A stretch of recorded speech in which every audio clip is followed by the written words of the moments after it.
ఈ వారం మన guest one of the best investigation officer, పేరు G V Ramana Goud, ACP Narsing Cyberabad.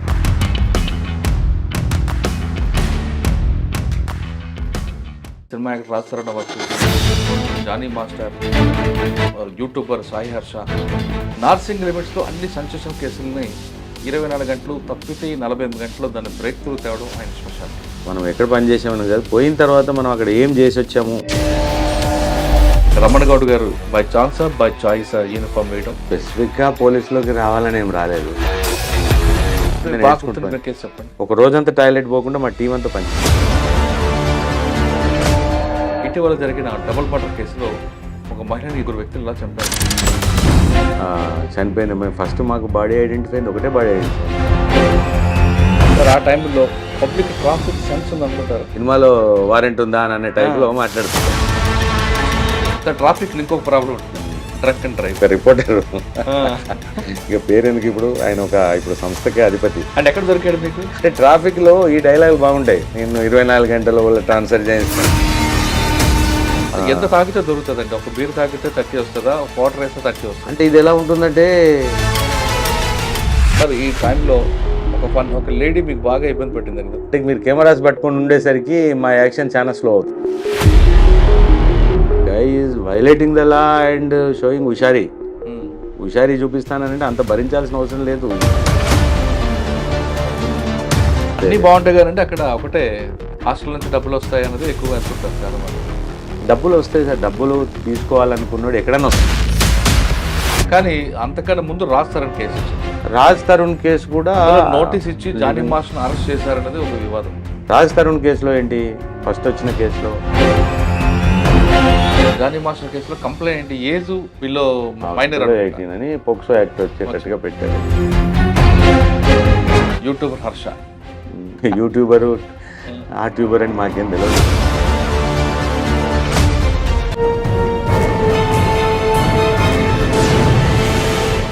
Welcome to crime diaries.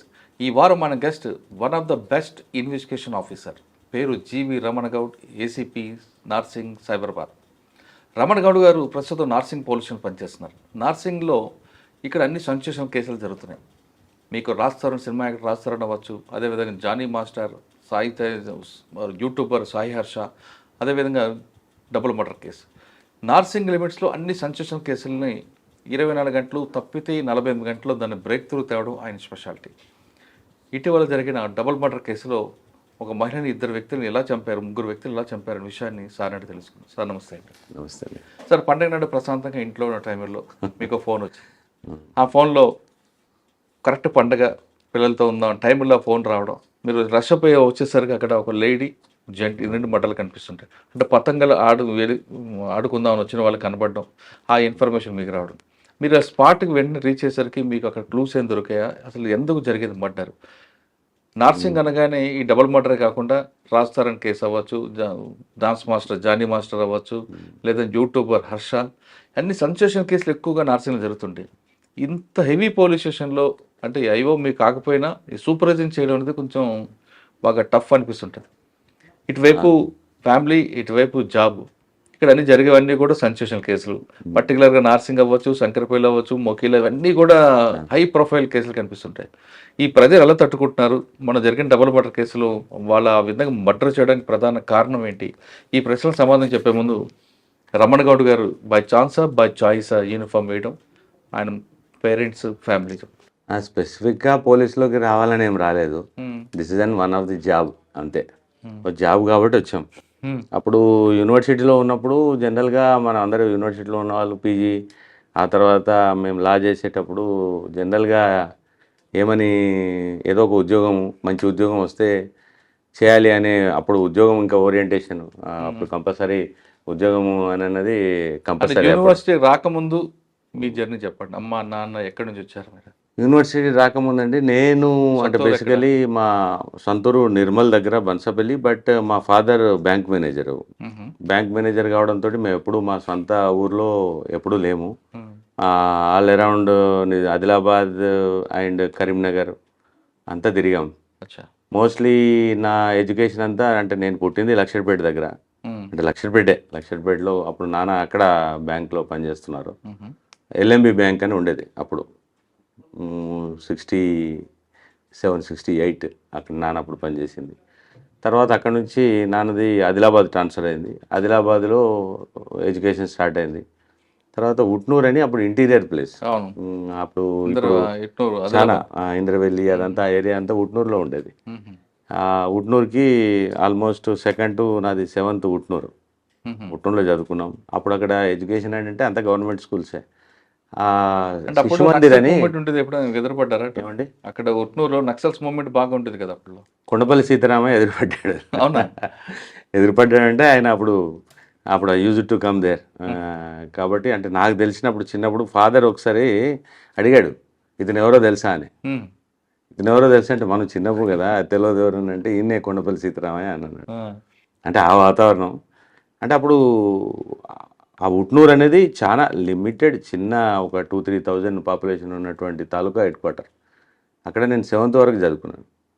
నాన్న అక్కడ కాస్త అంటే one of the important person ఉండేది. దేవుషా అని అప్పుడు ఎమ్మెల్యే, అప్పుడు గోండరాజు అతను. గోండరాజు దీదేన్ ఎమ్మెల్యే, ఆయన బతుకున్న రోజులు ఆయన్నే ఎమ్మెల్యే. అప్పుడు ఇక తర్వాత బెటర్ స్కూల్స్ మేము తర్వాత ఆల్మోస్ట్ శిశు మందిర్ ఎడ్యుకేషను. శిశు మందిర్ నుంచి మళ్ళీ 8th 9th 10th SVAVS అని శ్రీ విద్యారణ్య ఆవాస విద్యాలయం అని అక్కడ శ్రీరాంపూర్ హాజీపూర్ దగ్గర ఉండేది, మంచిర్యాల లక్షపేట మధ్యలో. అక్కడ 8th to 10th చదువుకున్నాం. తర్వాత ఉద్యోగరీత్యా మళ్ళీ ఫాదరు నేను కొరుట్లలో అంటే మెట్పల్లిలో ఇంటర్మీడియట్, కరీంనగర్ జిల్లాది, కొరుట్లలో డిగ్రీ, తర్వాత పీజీ ఇక్కడ MA ఎకనామిక్స్కి వచ్చాం ఓయూలో. ఇక జనరల్గా ఇక్కడ ఓయూలో పడ్డ తర్వాత ఏముంది కాంపిటేటివ్ ఎగ్జామ్స్ Group 1 2 year రాసాం. అది లంబిచోడి long marathon was gone up to the almost 91 to 95, almost wasted 4 years of the time in the running around the V market. అప్పుడు నాకు సబ్ ఇన్స్పెక్టర్గా 91లో ఛాయిస్ ఉన్నా రాలేదు నేను. అంటే అంతలా రావాల్సిన మళ్ళీ అగత్యం పడుతుందని అనుకోలేదు, కానీ మళ్ళీ రావాల్సి వచ్చింది. అంటే అప్పుడు ఏదో జాబ్ పాయింట్ ఆఫ్ వ్యూ అంతే తప్ప స్పెసిఫిక్ ఏదో ఎర్ర బూట్లు వేసుకొని బుల్లెట్ మీద పోయే టైప్ ఏం కాదు. ఇట్స్ అనే జాబ్, దట్స్ ఇట్. ట్రైనింగ్ ఇక్కడ తీసుకుంటారా? ట్రైనింగ్ ఇక్కడే అందరికీ, ఇక్కడ ఆంధ్రప్రదేశ్ పోలీస్ అకాడమీ ఇక్కడే అందరితో పాటు. నేను యాక్చువల్గా ట్రైనింగ్ ఒక రకంగా ఆలోచిస్తే లేటు నాది service, entry into the service. Friends అంతా 91లో ఉన్నారు, ఇక మిగిలిపోయిన లెఫ్ట్ ఓవర్ వాళ్ళంతా 95లో ఉన్నారు అంతే. అచ్చా, ఫస్ట్ పోస్టింగ్ ఎక్కడండి? ఫస్ట్ పోస్టింగ్ మొగల్పురా ప్రొబేషనర్ని, old city. Then first posting Shamsherganj అని ఇప్పుడున్న Falaknuma area. Mogalpura was the and toughest time. ఆ టైంలోనే 98లో అప్పుడు కమ్యూనల్ అయ్యాయి. 1 dayలో 154 FIRs అయ్యాయి police station, arson and looting. Tough time old city. Shamsherganj almost horrible experience of the 93-92 communal violence police station. అప్పుడు అక్కడ ఆల్మోస్ట్ 100 deaths అయ్యాయి ఆ టైంలో. అదేది 92-93. తర్వాత మా టైంకి వచ్చేసరికి కుదురుకుంది, కానీ కొద్దిగా టఫ్ పోలీస్ స్టేషన్స్. కానీ ప్రజలు చాలా మంచి వాళ్ళు, పబ్లిక్ ఆర్ గుడ్. ట్రైనింగ్ అయిన తర్వాత ఫస్ట్ పోస్టింగ్ ఇక్కడ శంషేర్గంజ్. అంటే ప్యూర్లీ పోస్టింగ్ అంటే శంషేర్గంజ్ ఫస్ట్ పోస్ట్. సార్ మీరు ఫస్ట్ పోస్టింగ్లో మీకు మెయిన్ ఛాలెంజ్ ఏమొచ్చిందండి? అంటే అదంతా కమ్యూనల్ ఏరియా, ఒకవైపు చెత్తర్నాక, ఒకవైపు మీకు చాదర్ఘాట్ ఒకవైపు చంద్రాయనగుట్ట, ఇంకోవైపు చత్రినాక, ఇంకోవైపు Shalibanda, Kalapathar, Kamatipura, typical areas. Language problem వచ్చిందా? లాంగ్వేజ్ మాకేం ప్రాబ్లం లేదు, because of we particularly hails from the Telangana కాబట్టి లాంగ్వేజ్ ఉర్దూ వచ్చినప్పుడు. ఆంధ్ర నుంచి ఇక్కడ మా కొలీగ్స్ ఎవరైతే అందరూ ఇక్కడికి వచ్చారో వాళ్ళకి చాలా డిఫికల్టీ ఉండేది. ఉత్తరం అన్నది తెలియకపోయేది, ఇది రావంటే తెలియకపోయేది. వాళ్ళకి కష్టం, కానీ మాకేం ఇబ్బంది లేదు. కానీ అక్కడ ఉండేందుకు ప్లేస్ ఉండకపోయేది. ఫ్యామిలీస్ మేము చాలా దూరం నుంచి రావాల్సి వచ్చేది. ఆల్మోస్ట్ నైట్ టైం అక్కడ ఉద్యోగం అంటే 12-1 గంట ఖచ్చితంగా ఎస్ఐలు అందరూ నైట్ 12 వరకు ఉండాల్సి వస్తుంది. ఎర్లీ మార్నింగ్ అవర్స్ కాస్త లేట్గా స్టార్ట్ అవుతుంది లైఫ్. ఓల్డ్ సిటీ లేట్గా స్టార్ట్ అవుతుంది, బట్ నైట్ డిలే అవుతుంది. అక్కడ శంషేర్గంజ్లో ఏంటంటే అప్పుడు రౌడీ యాక్టివిజం ఎక్కువ ఉండేది. తర్వాత ఈ చిల్లర మల్లర తగాదాలు బాడీలీ అఫెన్సెస్ ఎక్కువ ఉండేది. ఆ బాడీలీ అఫెన్సెస్లలో అక్కడ 2-3 మర్డర్స్ అయ్యాయి అప్పుడు మేము ఉన్నప్పుడు. ఒక నాకు సంబంధించిన సంఘటన, ఒక వ్యక్తిని వాళ్ళు రాబరీ చేసి వాడిని ఎత్తుకెళ్ళిపోయారు అని, అంటే కిడ్నాప్ కూడా చేశారు అనే దాని మీద అప్పుడు కాస్త ఆలోచన తక్కువ, ఆవేశం ఎక్కువ ఉండేది. ఇమీడియట్గా నేను అంటే అప్పుడు అక్కడ క్రైమ్ ఎస్ఐ చేసేవాడిని. మఫ్టీలో మనం ఇమీడియట్గా అక్కడ కంప్లైంట్ రాగానే ఇమీడియట్గా కంప్లైంట్ని అతని స్కూటర్ మీద, ఎందుకంటే మళ్ళీ మనం జీప్ తీసుకొని వెళ్తే లేకపోతే దీంట్లో ఐడెంటిఫై అవుతామని చెప్పేసి అతని స్కూటర్ పైనే ఇద్దరు హెడ్ కానిస్టేబుల్స్ని ఆటోలో దట్టు ఆటో ఒకటి తీసుకొని ఆటోలో రమ్మని చెప్పి వాడిని అది చేంజ్ చేస్తూ పోయాం. అప్పుడంతా వీళ్ళ యాక్టివిటీ అప్పుడప్పుడే స్టార్ట్ అయింది. అయ్యూబు, తర్వాత వాడు జావీదు, తర్వాత ఇబ్రహీం, వాడు వాళ్ళంతా అప్పుడప్పుడే స్టార్ట్. చిన్న రౌడీ అప్పుడప్పుడే స్టార్ట్ చేస్తున్నాడు. ఏదో ఉంది ఇబ్రహీం అనేవాడిది, ఏదో ఉంది ఐడెంటిఫికేషన్ అని అంటే ఇమీడియట్గా రాబరీ ఉంది కదా అని ఇమీడియట్ వెళ్ళాం. ఆ క్రమంలో అక్కడ ఒక వ్యాన్ ఐడెంటిఫై చేస్తుంటే అప్పుడే చీకటి అవుతుంది. ఆ వ్యాన్ చూసేసరికి అరే సార్ ఇందులో పోతున్నారు వీళ్ళంతా, మారుతి వ్యాన్, అందులో 6-7 ఉన్నారు.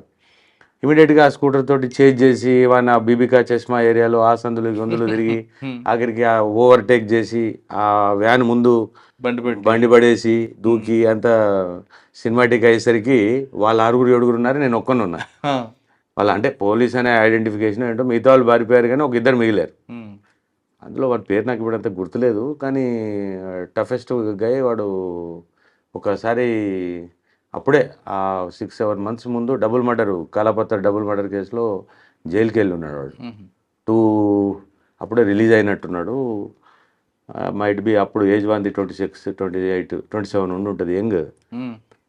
ఒకరిని పట్టుకొని మనము వాడిని డీల్ చేస్తున్నంత లోపల వీడు నన్ను ఒక చాకుతోటి కొట్టాడు. చాకుతోటి కొట్టేసరికి ఇమీడియట్గా ఆ చాకు లక్కీలీ నాకంటే వాడు ఫిజికల్గా టఫ్గా ఉన్నాడు. ఆ లాగేసుకుని మనము అంటే కత్తి మన చేతిలోకి వచ్చింది. లక్కీలీ కత్తి చేతిలోకి రాగానే ఆ కంప్లైంట్ చేతిలోకి ఇచ్చా. ఏమంటున్నా స్కూటర్లో ఉన్న కంప్లైంట్ చేతిలోకి ఇచ్చేసరికి ఇక మళ్ళీ మనం ఎక్కువ ఆలోచించలేకపోయినా వాడు అంత లోపల. లక్కీలీ మేము ఎప్పుడు జనరల్గా సిటీలో కూడా కల్చర్ లేదు, రివాల్వరు పిస్టల్లో పెట్టుకొని తిరగకపోయేవాళ్ళం. కానీ ఎందుకో ఆ సంఘటనలో పర్టికులర్గా ఆ రోజు నా రివాల్వర్ ఉంది. నేను వెంటనే రివాల్వర్ తీసేసరికి వాడు ఆ రివాల్వర్ పట్టుకున్నాడు. ఆ ఫైటింగ్లో ఆల్మోస్ట్ ఉన్న రౌండ్స్ అన్నీ ఫైర్ చేయాల్సి వచ్చింది. గన్తోటి ఫైరింగ్ అయిపోయింది. 5 రౌండ్లు అయిపోయాయి, చేతిలో రౌండ్స్ లేవు, అయిపోయాయి. వాడు కూడా లక్కీలే అది ఎక్కడ తగిలిందో ఏంటో వాడెవడో కూడా తెలియదు నాకు. అంటే ఆ సంఘటన కొద్ది బెటర్ ఎక్స్పీరియన్స్.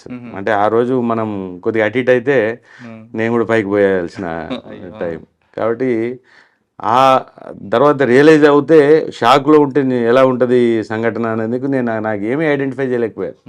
తర్వాత కొంత ర్యాంక్ ట్రాక్లో పోయింది సరిగ్గా గుర్తుపట్టక, అది అక్యూజ్ని సరిగ్గా గుర్తుపట్టలేకపోయేసరికి ఆ రోజంతా కన్ఫ్యూజ్ అయింది. ఇమీడియట్గా ఆ రోజు వాడు చనిపోయాడా మరి బతుకున్నాడా ఏంటి అనే గొడవలో అసలు మేము ఆ రోజంతా సౌత్ జోన్ అంతా అలర్ట్ చేశారు. సౌత్ జోన్లో ఏ చిన్న సంఘటన జరిగినా ఆల్మోస్ట్ కమిషనర్ గారి లెవెల్లో అలర్ట్ అయిపోయేది. అప్పుడు అరవిందరావు సార్ అడిషనల్ కమిషనర్ ఉండే, సుకుమార్ గారు సార్ సిపి గారు. ఫస్ట్ అక్కడ ఇన్స్పెక్టర్ ఎవరంటే అప్పుడు మాధవరెడ్డి. టఫ్ గై, వెరీ వెరీ టఫ్ గై. అంటే ఉండాల్సిన officer, legally sound, legally and documentation పాయింట్లో రియల్లీ సౌండ్, నేర్చుకోవాల్సింది టఫ్ గై. ఆయన చార్జ్ షీట్ వేయడం ఎలా చాలా బ్రహ్మాండంగా. సార్ కేసులు ఏవి కూడా చెప్పేవాడు 90 days దాటి ఆయన కేసు ఏది గ్రేవ్ కేసు చార్జ్ షీట్ ఉండకపోయేది. ఖచ్చితంగా 90 days లోపల చార్జ్ షీట్ వేసేవాడు. సార్ ఆయన చార్జ్ షీట్ వేసినప్పుడు కూడా ఎక్కడ లింక్ తెగిపోకుండా రాసేవాడు. Tough sir. అప్పటికే 60s లా చదివాడు. కానీ కొంత పోలీస్లో అలాంటి దాన్ని ఆఫీసర్స్ యాక్సెప్ట్ చేయరు. ఆఫీసర్స్ తోటి కదండి, కోపం అని ఏం కాదు ఆయనకు, కానీ చిన్నదానికి టఫ్గా నిలబడేవాడు కొద్దిగా, అంటే ఉండాల్సిన ఆఫీసర్. తర్వాత సెకండ్ పోస్టింగ్ నాకు ఆ శంషేర్గంజ్. ఈ ఇన్సిడెంట్ తర్వాత దెన్ ఆఫీసర్స్ ఛాయిస్ అడిగారు. అంటే మన రిక్వెస్ట్ మీద టార్గెట్ అయి ఉంటారు కదా. చాయిస్ అడిగితే నేను ఇక నెక్స్ట్ వెజ్ జోన్, అప్పుడు జోన్ పోస్టింగ్ ఇచ్చేవాళ్ళు. వెజ్ జోన్కి ట్రాన్స్ఫర్ అయ్యాను. వెజ్ జోన్లో అప్పుడు Gautam Sawang sir DCP sir దగ్గర అప్పుడు ఆప్షన్ అడిగితే బంజారీల్స్. అప్పుడు రామచంద్రన్ సార్ కొద్ది పరిచయం ఉండే కాబట్టి నేను అక్కడ సార్ ఉన్నారు సార్ నేను అక్కడికి వెళ్తానని ఆప్షన్ తోటే గౌతమ్ సార్ డీసీపీ, గోపీనాథ్ రెడ్డి గారు జాయింట్ సిపి ఆ టైంలో. Gopinath Reddy sir joint CP. నాకు సార్ అదే అడిగాడు, మన ఎస్ఆర్ నగర్ వెళ్తారా అని. నేనన్నా సార్ ఎస్ఆర్ నగర్ అంటే అక్కడ ప్రాపర్గా ప్లేస్ ఉండదు, కూర్చునేందుకు కూడా సరిగ్గా ప్లేస్ ఉండకపోయేది. అప్పుడే ఇది బంజారీల్స్ కొత్తగా పోలీస్ స్టేషన్ కట్టారు, అందులో కాస్త కూర్చునేందుకు ఒక ఎస్ఐ కంటూ ఒక రూమ్ గట్రా ఉంది సార్, నేను అందుకోసం బంజారీల్స్ వెళ్తాను అంటే సార్ నవ్వి నాకు అడిగిన ఛాయిస్ బంజారీల్స్. రామచంద్రన్ సార్ మీకు? రామచంద్రన్ సార్ ఇన్స్పెక్టర్ గారు. ఆయన దగ్గర నేర్చుకున్నారు. సార్ దగ్గర ఎవరినైనా ఆఫీసర్ని మేనేజ్ చేయగలుగుతారు. సార్ దగ్గర ఈ టాలెంట్ ఉందిలేండి. సార్ కూడా అంటే హార్డ్ వర్కరు, ఖచ్చితంగా పోలీసింగ్ అంటే మాధవరెడ్డి సార్కి భిన్నమైన పోలీసింగ్, కానీ ఈ కెన్ డీల్ ఎనీ సిచ్యువేషన్. అవును, ఈ can deal any. Law and order control చేయడం ఆయన దగ్గర ఒక ట్రిక్ చాలా. అంటే డీల్ అదే అంటున్నా, ఈ can deal any type of situation, అది ఉందిలేండి. టాప్ గై. అక్కడే ఉన్నాయా మీకు మెయిన్ బాగా గుర్తుండిపోయింది? బంజారీల్స్ అప్పటికి చాలా టఫ్ టైం సార్. అక్కడ ఏంటంటే బంజారీల్స్ నిజంగా కూడా 24 గంటలు మేము నైట్ అంటే డ్యూటీ ఆఫీసర్ చేసినా ఏమన్నా ఉన్నా చాలా ఎక్కువ వర్క్. హై ప్రొఫైల్ ఉంటాడు, ఎక్యూజ్డ్ హై ప్రొఫైల్ ఉంటాడు, అందరూ హై ప్రొఫైల్ కేసులే. కొంత న్యూసెన్స్ వాల్యూ ఉండేది, కానీ అప్పుడు లక్కీలీ అంటే కొంత ఠాగూర్ సారు తర్వాత గౌతమ్ సాంగ్ సారు టఫ్ గా, తర్వాత వెంటనే ఠాగూర్ సార్ వచ్చాడు. కొన్ని రోజులు చేసిన తర్వాత ఉమేష్ షరఫ్ సార్ వచ్చారు. ఉమేష్ షరఫ్ సార్ దగ్గర నేర్చుకున్నది ఏంటంటే sir as it is as per the CrPC man, law తప్ప లా నుంచి ఒక 1 ఇంచ్ కూడా కిందికి దిగేవాడు కాదు. అది మాకు చాలా ప్రొటెక్షన్ ఉండేది. లా ప్రకారం ఉద్యోగం చేయడం చాలా ఈజీ ఎప్పుడైనా. యాజ్ పర్ ది లా ఎవరైనా కానివ్వండి, ఎదుటోళ్ళు ఎవరైనా ఉండనివ్వండి, that is the very easiest job. లా దిగి మనం ఈ మేనేజ్మెంట్ స్కీమ్స్ పెడితేనే కష్టం. మేనేజ్మెంట్ స్కీమ్స్ ఉద్యోగాలు చేయాలంటే సిటీలో ఒక మంచి అలవాటు ఏంటంటే ఆల్మోస్ట్ ఆల్ మేము సిటీలో ఉద్యోగం చేసాం కాబట్టి అంత సిఆర్పిసి ఉద్యోగమే చేసాం, పర్ఫెక్ట్ సిఆర్పిసి ఉద్యోగం. అందులో మనకి ఎదుటోళ్ళు ఎవరైతే ఏంటి, మనకేం అందులో పోయేదేం లేదు. ఏమంటే బాస్ చూసుకుంటాడు, బాగా చూసుకుంటారు. న్యాచురల్ కూడా బాస్ కూడా అప్పుడు ఉండేది మాకు. ఉమేష్ షరఫ్ సార్ ఆల్మోస్ట్ నేను సార్ దగ్గర ఫుల్ టర్మ్ చేశాను. యాజ్ ఇట్ ఈస్ సిఆర్పిసి కాబట్టి ఎంత టఫ్ ఎదుటి వ్యక్తి అయినా మాకు ఏం పెద్ద తేడా తెలియకపోయేది. జాబ్ చేసేవాళ్ళం, మా పని మేము చేసుకుని వెళ్ళిపోయేవాళ్ళం. తర్వాత కమిషనర్స్ కూడా, తర్వాత పేరవరం రాములు సార్ వచ్చారు, తర్వాత మహంతి సార్ వచ్చారు, అంటే కృష్ణారావు సార్ ఉన్నారు, మహంతి సార్ ఉన్నాడు, ఏకే మహంతి సార్ ఇలా అంటున్నారు. కృష్ణారావు సార్ కూడా పనిచేశారు అందరి దగ్గర. ఇప్పుడు కృష్ణారావు సార్ ఎంత టఫ్, తర్వాత మహంతి సార్ టఫ్, మధ్యలో ఆర్పి సింగ్ సార్ ఉండే, పర్లేదు కొద్దిగా మేనేజ్ అయ్యేది. కానీ అంటే మేము ఒక రకంగా సిపిగా, అంటే మేము కూడా అంటే సిపి లెవెల్లో మాకు పెద్దగా ఎస్ఐస్ తోటి ఏమి ఉండదు, కానీ చూసి నేర్చుకున్నది మాత్రం అనుకోకుండా కృష్ణారావు సార్ మాకు ఎలానే ఇక్కడ మా డైరెక్టరే ఉండే అకాడమీలో, అప్ప డైరెక్టర్ ఉండే. తర్వాత మళ్ళీ ఆయన ఆర్పి సింగ్ సార్ వచ్చారు, తర్వాత మహంతి సార్ వచ్చారు.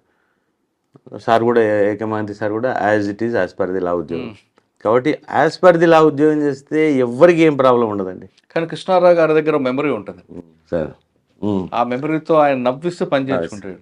చాలా అంటే మహంతి సార్ అంటే కొంచెం సీరియస్గా ఉంటాడు, కానీ మా కృష్ణారావు సార్ నవ్వుతారు, నవ్విస్తారు, పని చేయించుకుంటాడు. కానీ సార్ కూడా కాయిన్కి 2 వైపులు ఉంటుంది, స్టార్ షో 2 వైపులు ఉంటుంది. అవును, అంటే మంచి ఎక్స్పీరియన్స్, మంచి ఆఫీసర్స్ అందరు ఆల్మోస్ట్ యాజ్ పర్ ది లా ఇన్నేళ్ళు ఉద్యోగం చేసామనే సాటిస్ఫాక్షన్. నిజం కూడా నేర్చుకున్నది ఏంటంటే, ఒకసారి నేను ఉమేష్ షరఫ్ క్రైమ్ మీటింగ్లో నన్ను అన్నాడు ఏదో ఒక మాట, అది అంటే నాకు ఒక రకంగా తిట్టేది నాకు, కానీ అది నాకు నా లైఫ్ టైం గుర్తుండిపోయింది. ఒక ఇన్ఫ్లుయెన్స్లో సార్ ఇది ఇతను చెప్పడంలో అరెస్ట్ చేయలేకపోయామని చెప్పా, ఒక ఆఫీసర్ చెప్పడంలో అరెస్ట్ చేయలేక. ఇంకో కేసులో ఇతను చెప్పడంలో అరెస్ట్ చేయడం జరిగింది సార్ అని చెప్పా. సార్ ఆ సందర్భంగా are you IO or something అని అన్నారు. అది మా మాట అనేసరికి అది నాకు చాలా బాధ అనిపించింది.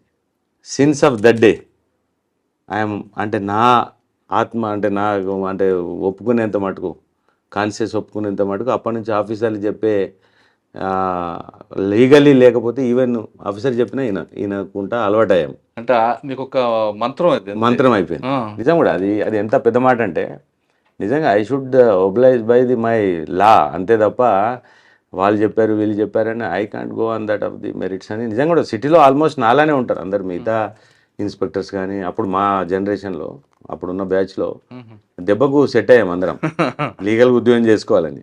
నిజంగా లీగల్ ఉద్యోగం చేస్తే మనకి ఏం ప్రాబ్లం కూడా రాదు.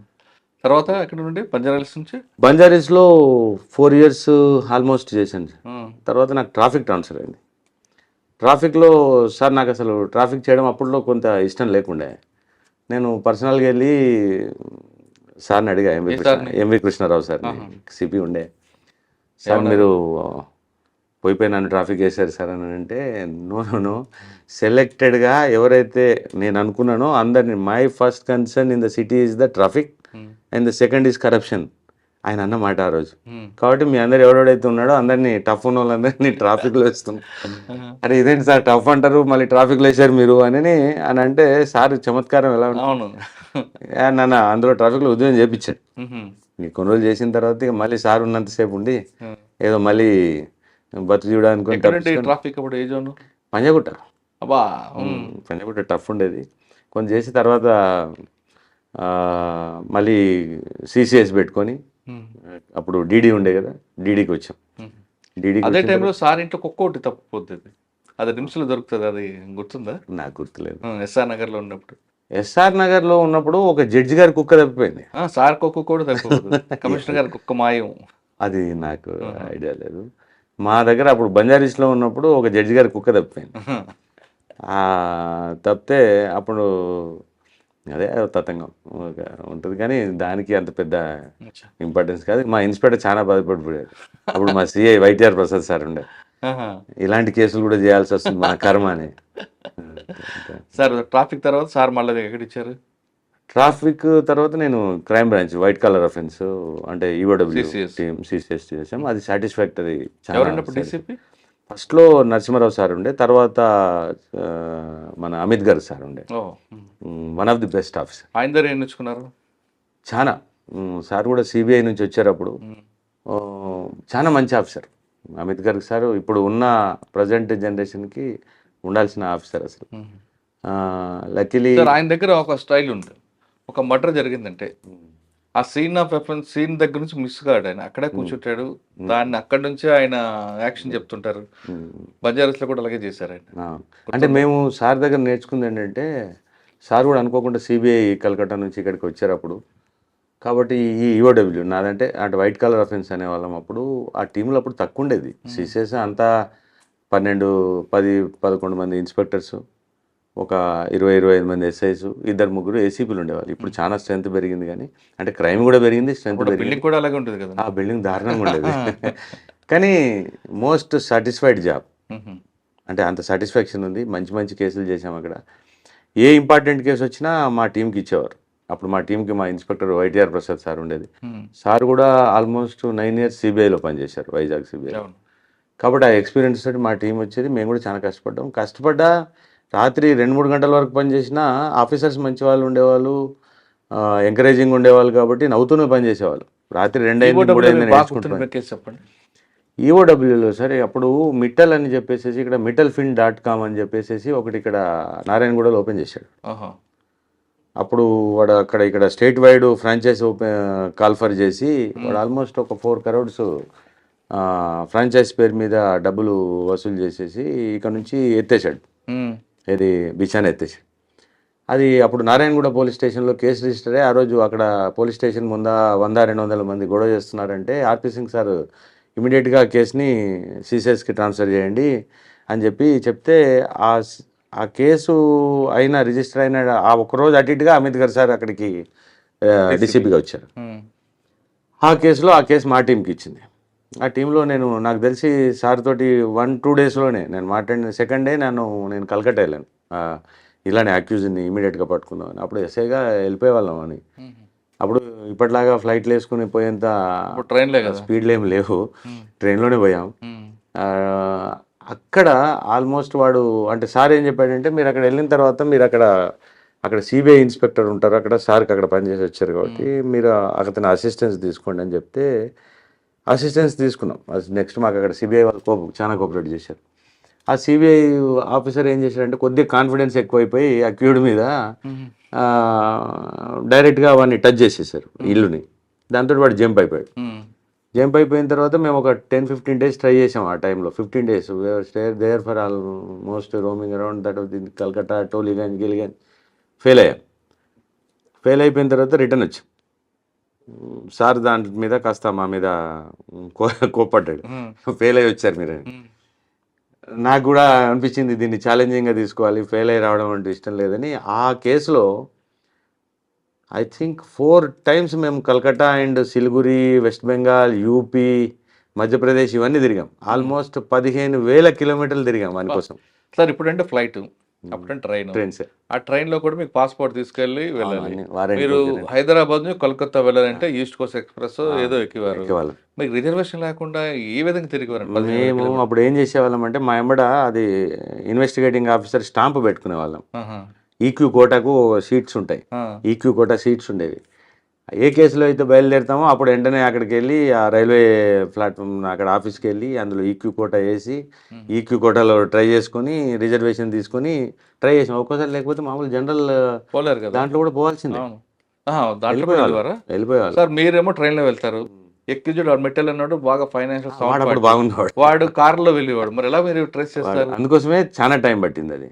Almost it took me for apprehending that metal for almost 1 year. 1 year time పట్టింది.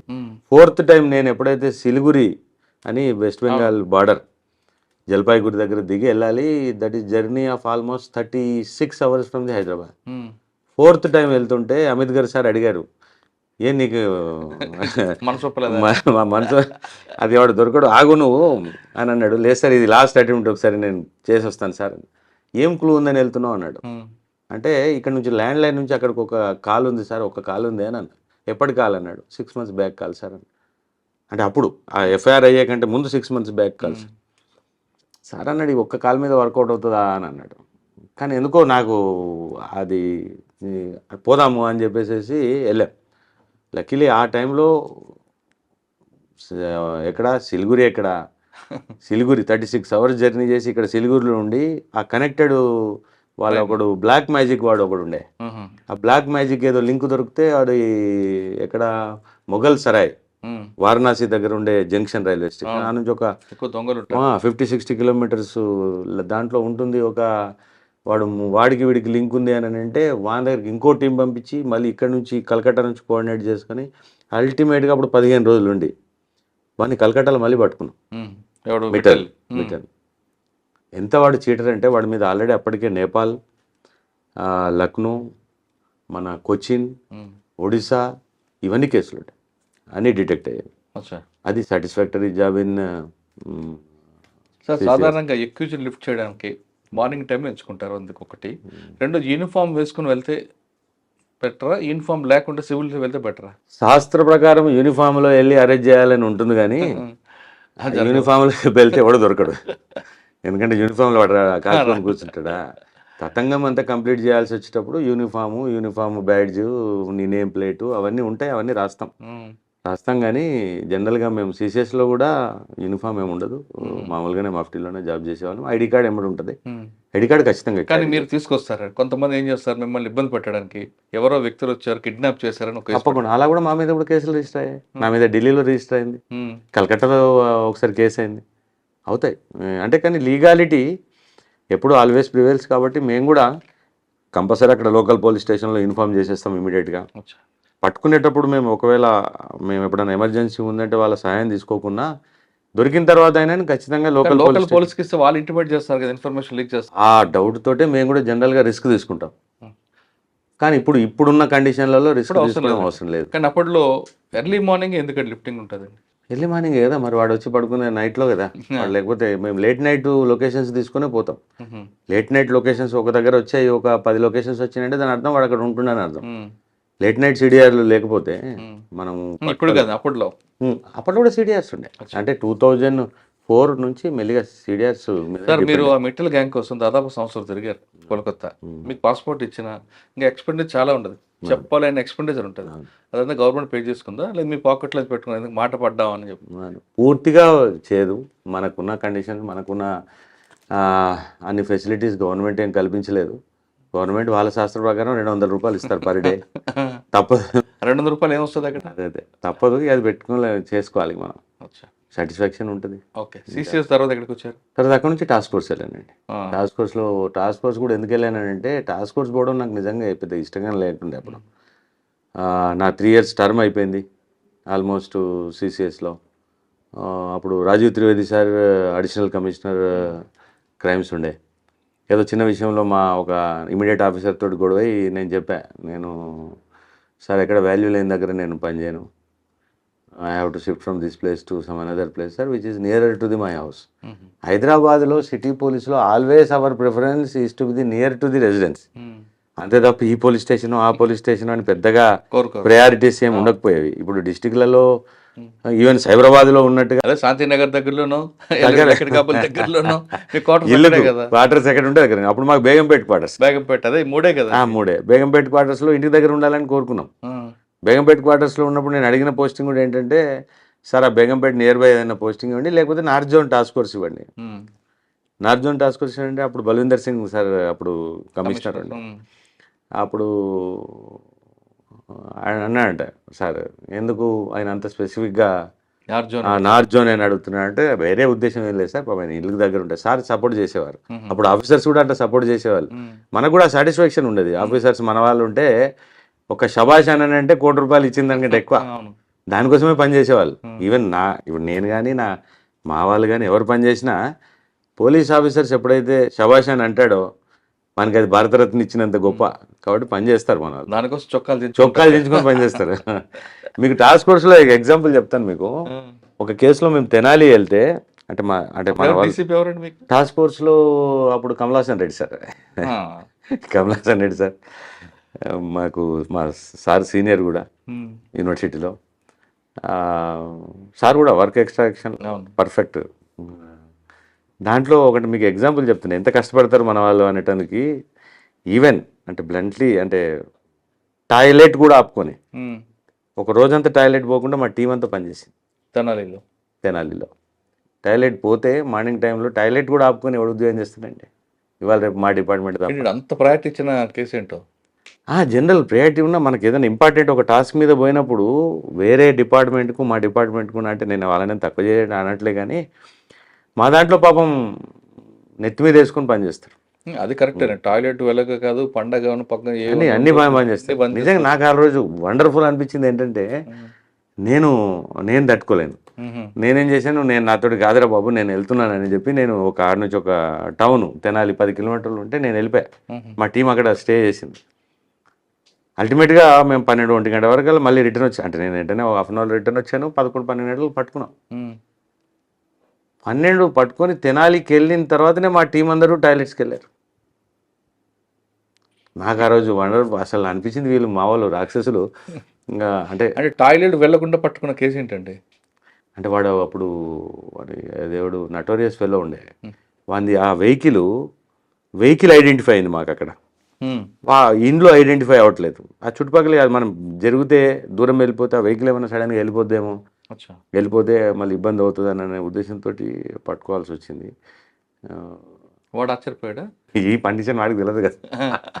అంటే జనరల్ చెప్తున్నాను, చేస్తారు మా వాళ్ళు. ఇప్పుడు ఈవెన్ ఈ డబుల్ మర్డర్ కేసులో కూడా చూడండి. డబుల్ మర్డర్ కేసులో మనం ఆ రోజు అసలు యాక్చువల్గా ఉదయం పూట మాకంతా ఇక్కడ ఏంటది టీఆర్ఎస్ వాళ్ళ కౌశిక్ రెడ్డిది గొడవ నడుస్తాం. పొద్దున్నే మేము అలర్ట్ అయ్యాము. ఆ రోజు పండుగ 8 గంటలకల్లా అందరు రోడ్ల మీదకి ఎక్కడో అక్కడ పనిలో ఉన్నాం. ఆ టైంలో ఈ ఫోన్ వచ్చింది. ఎంత 36 hours లోపల పట్టుకోగలిగాం. ఫస్ట్ అయితే అన్ఐడెంటిఫైడ్, ఇద్దరు ఎవరో తెలియదు, ఇతను ఎవరో తెలియదు. చనిపోయిన ఫస్ట్ మాకు బాడీ ఐడెంటిఫై అయింది, ఒకటే బాడీ ఐడెంటిఫై అయింది. ఒక 10 నిమిషాల తర్వాత ఆ పక్కన ఇంకో పదవిలో మళ్ళీ ఈ బాడీ ఐడెంటిఫై అయింది. ఫస్ట్ మెయిల్ ఫీమేల్ అయ్యింది, ఫిమేల్ ఐడెంటిఫై అయింది, తర్వాత మేల్ ఐడెంటిఫై అయింది. అంటే ఎంత చూడండి, ఎంత ఇమీడియట్గా మా వాళ్ళందరూ రష్ అయితే ఫస్ట్ కేసు క్యాజువల్గా ఉన్నాం.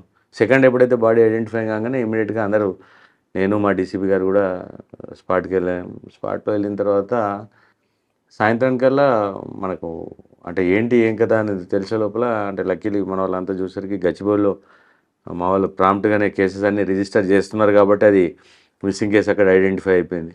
ఇక్కడ వనస్థలపురంలో కాదు, గచ్చిబౌలిలో ఫస్ట్ కేసు మేల్ది గచ్చిబౌలి. తర్వాత వెంటనే నెక్స్ట్ ఇమీడియట్గా ఈ ఉమెన్ బాడీ వనస్థలిపురంలో మిస్సింగ్ కేసు ఉండడం, దాంతో ఆ మిస్సింగ్ కేసులు గిట్ట లేకపోయి ఉంటే కొద్ది ఇబ్బంది అయ్యేది.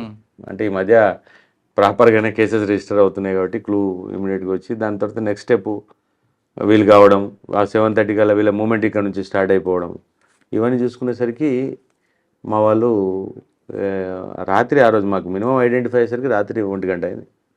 నైట్ 1 గంట కన్నా అంటే మార్నింగ్ 8 o'clock కల్లా మా వాళ్ళు ఇక్కడ బయలుదేరాల్సి వచ్చింది. రీచ్ అయ్యాం. ఎందుకు చంపారండి వాళ్ళు? ఇప్పుడు అంటే మెయిన్గా ఈ ఇల్లీగల్ రిలేషన్స్, మెయిన్గా ఈ మధ్య అవుతున్న మర్డర్లలో 70% ఇల్లీగల్ రిలేషన్స్, వీటి ద్వారా సెక్సువల్ జెలసీస్, ఇల్లీగల్ రిలేషన్స్. ఈ అమ్మాయికి ఆల్రెడీ 2-3 పిల్లలు, భర్త ఉన్నాడు. వాళ్ళని వదిలేసి 3వ తారీఖు నాడు వనస్థలిపురం నుంచి ఇక్కడ ఎవరో మహేష్ అనేవాడు వ్యక్తి ఏమడా, ఈడ అంకిత్ ఇప్పుడు చనిపోయిన వ్యక్తి ఏమడా ఇక్కడికి వచ్చేసింది నానకరాముడకి. వీళ్ళిద్దరికి పరిచయం అలాగండి. అంతకుముందు ఇక్కడ మన ఈ కొల్లూరు ప్రాంతంలో వాళ్ళు ఇక్కడ పనిచేశారు. వాళ్ళ బ్రదర్స్ కూడా ఇక్కడ పనిచేస్తున్నారు. ఇప్పుడేమో శంకర్పల్లి లో ఫామ్ హౌస్లో పనిచేస్తున్నారు. ఆ టైంలో వీళ్ళు కూడా ఇక్కడ ఈ నియర్ బై ప్లేసెస్ కాబట్టి వీళ్ళకి అప్పటి నుంచి పరిచయం ఉంది. పరిచయం ఉండి వీళ్ళు ఎప్పుడైతే కాస్త ఈ ఇల్లీగల్ దిస్ థింగ్ని స్మెల్ చేసి వీళ్ళ హస్బెండ్ వీళ్ళ ఫ్యామిలీని అటు షిఫ్ట్ చేసుకున్నాడు. కానీ బట్ వీళ్ళు రిలేషన్ కంటిన్యూ చేసినట్టున్నారు. తర్వాత వాళ్ళు అక్కడ నుంచి తీసుకొని రావడం, వీళ్ళ మోజులో పడి ఆ అమ్మాయి కూడా ఫ్యామిలీని కాదనుకొని కొంత illegal even might be prostitution side convert అయింది. ఇప్పుడు బాయ్ ఫ్రెండ్ ఉన్నాడు, తర్వాత ఈమె మరి ఇంకొక సెక్స్ వర్కర్ ఎందుకు మారింది? అంటే ఫైనాన్షియలే ఉంటుందండి, ఏముంటుంది ఫైనాన్షియల్. ఇప్పుడు రేపు సెక్స్ వర్కర్స్గా ఫైనాన్షియల్ అప్లికేషన్స్ తోటే టర్న్ అవుతారు. అంటే ముందు రోజు ఇంట్లో తీసుకొచ్చి పెట్టుకున్నారా ఆయన? థర్డ్ నాడు అంటే ఆల్మోస్ట్ 10 రోజులు ముందు నుంచి ఇట్టే ఉంది ఆమె. 10 రోజుల నుంచి ముందు ఆ క్రమంలో ఈ ఎవరైతే అక్యూజ్డ్ ఉన్నాడో అక్యూజ్డ్ తోటి అంతకుముందు ఒకసారి పోవడం జరిగింది. మళ్ళీ అప్పుడు పోయినప్పుడు ఏదో వీడియో తీశాడు అనే కోపంతో వీడియో అంటే వాళ్ళిద్దరి మధ్యన ఆ టైంలో వీడియో తీస్తాడా, వీడు తీశాడు అనే కోపంతో ఈయనకి ఏదో చెప్పినట్టుంది ఈ చనిపోయిన డిసీజ్డ్కి. దాని మీద వాళ్ళిద్దరికి ఏదో గొడవ అయింది. వీళ్ళంతా కూడా ఒకే ప్రాంతానికి సంబంధించిన వాళ్ళు, ఆల్మోస్ట్ 30 కిలోమీటర్స్ డిస్టెన్స్లో ఉన్న ఈ సంబల్ ఏరియా వాళ్ళు. సిద్ధి డిస్టిక్ అని మధ్యప్రదేశ్లో ఉంటుంది, almost border to the Bihar and UP. ఆ సంబల్ ఏరియా సాకేత్ ఫ్యామిలీస్ వీళ్ళంతా, ఒకటే సర్నేమ్ కూడా ఒకటే ఉంది.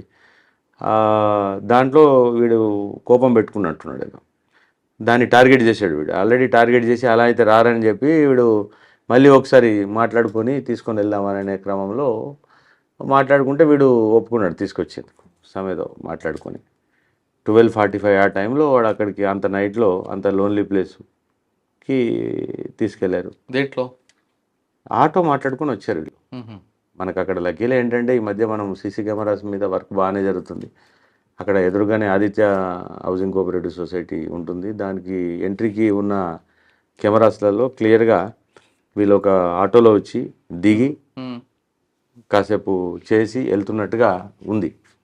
కాబట్టి 12:45కి అమ్మాయిని తీసుకుని ఆటోలో వచ్చాడు. 12:45కి వచ్చాడు. 12:45కి వీళ్ళందరూ కలిసి వెళ్ళారు ఆటోలో, అంటే లోపలికి సెక్లూడెడ్ లోపలికి ఇంటీరియర్ ప్లేస్కి. అక్కడ నుంచి జనరల్గా అయితే ఆ ప్లేసు ఎవరు పోరు అక్కడికి ఆ చీకట్లో. ఆ మెయిన్ రోడ్లో కాస్త అటు ఇటు చూసి ఎవరు చూడట్లేదని ఆపుకొని దిగి 5 లోపలికి వెళ్ళారు. ఫస్ట్ వీళ్ళు 2 వెళ్ళారు, వెంటనే వీళ్ళని 3 వెళ్ళారు. మాకు తెలుస్తుంది ఇప్పుడు వచ్చిన ఇంకా వాళ్ళు రాలేదు, ఇంకా స్టిల్ మధ్యప్రదేశ్లో ఉన్నారు. అంటే ఎంటర్ కావడంతో ఒక 5 minutesలోనే వీడు ఫస్ట్ వాడిని అంకిత్ని చాక్ తోటి కొట్టారు. ఆ పెనుగులాటలో ఆ బోల్డర్ తోటి చంపేసినట్టు తెలిసింది.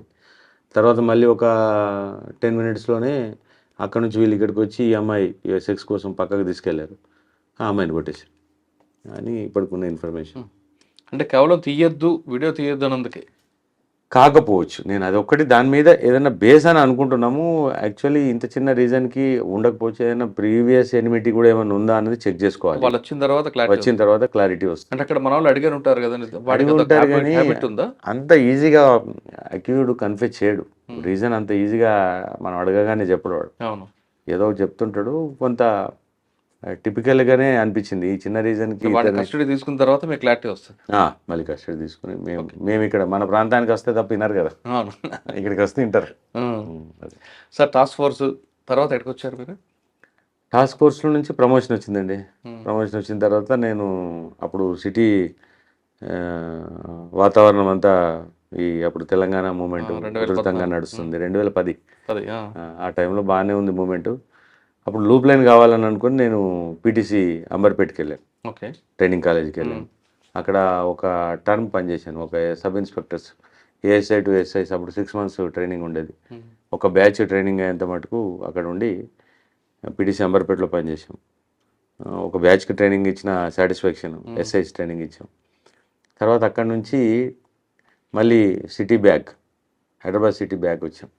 ఆ సిటీ బ్యాక్ వచ్చినప్పుడు అడిగారు నన్ను వేరే ఇంకా జోన్కు సైబరాబాద్. అప్పుడు వెళ్తామంటే సైబరాబాద్ అంటే మనకు మాది కాదు అని అన్నట్టు ఉండేది. మా జోను, మా mother zone is only Hyderabad city అని. లేదు సార్, నేను only I will back to mother parental zone, నేను వెళ్తాను అని మళ్ళీ హైదరాబాద్ సిటీకి ఏరుకోరి అప్పుడు మళ్ళీ సిటీ బ్యాక్ వచ్చాను.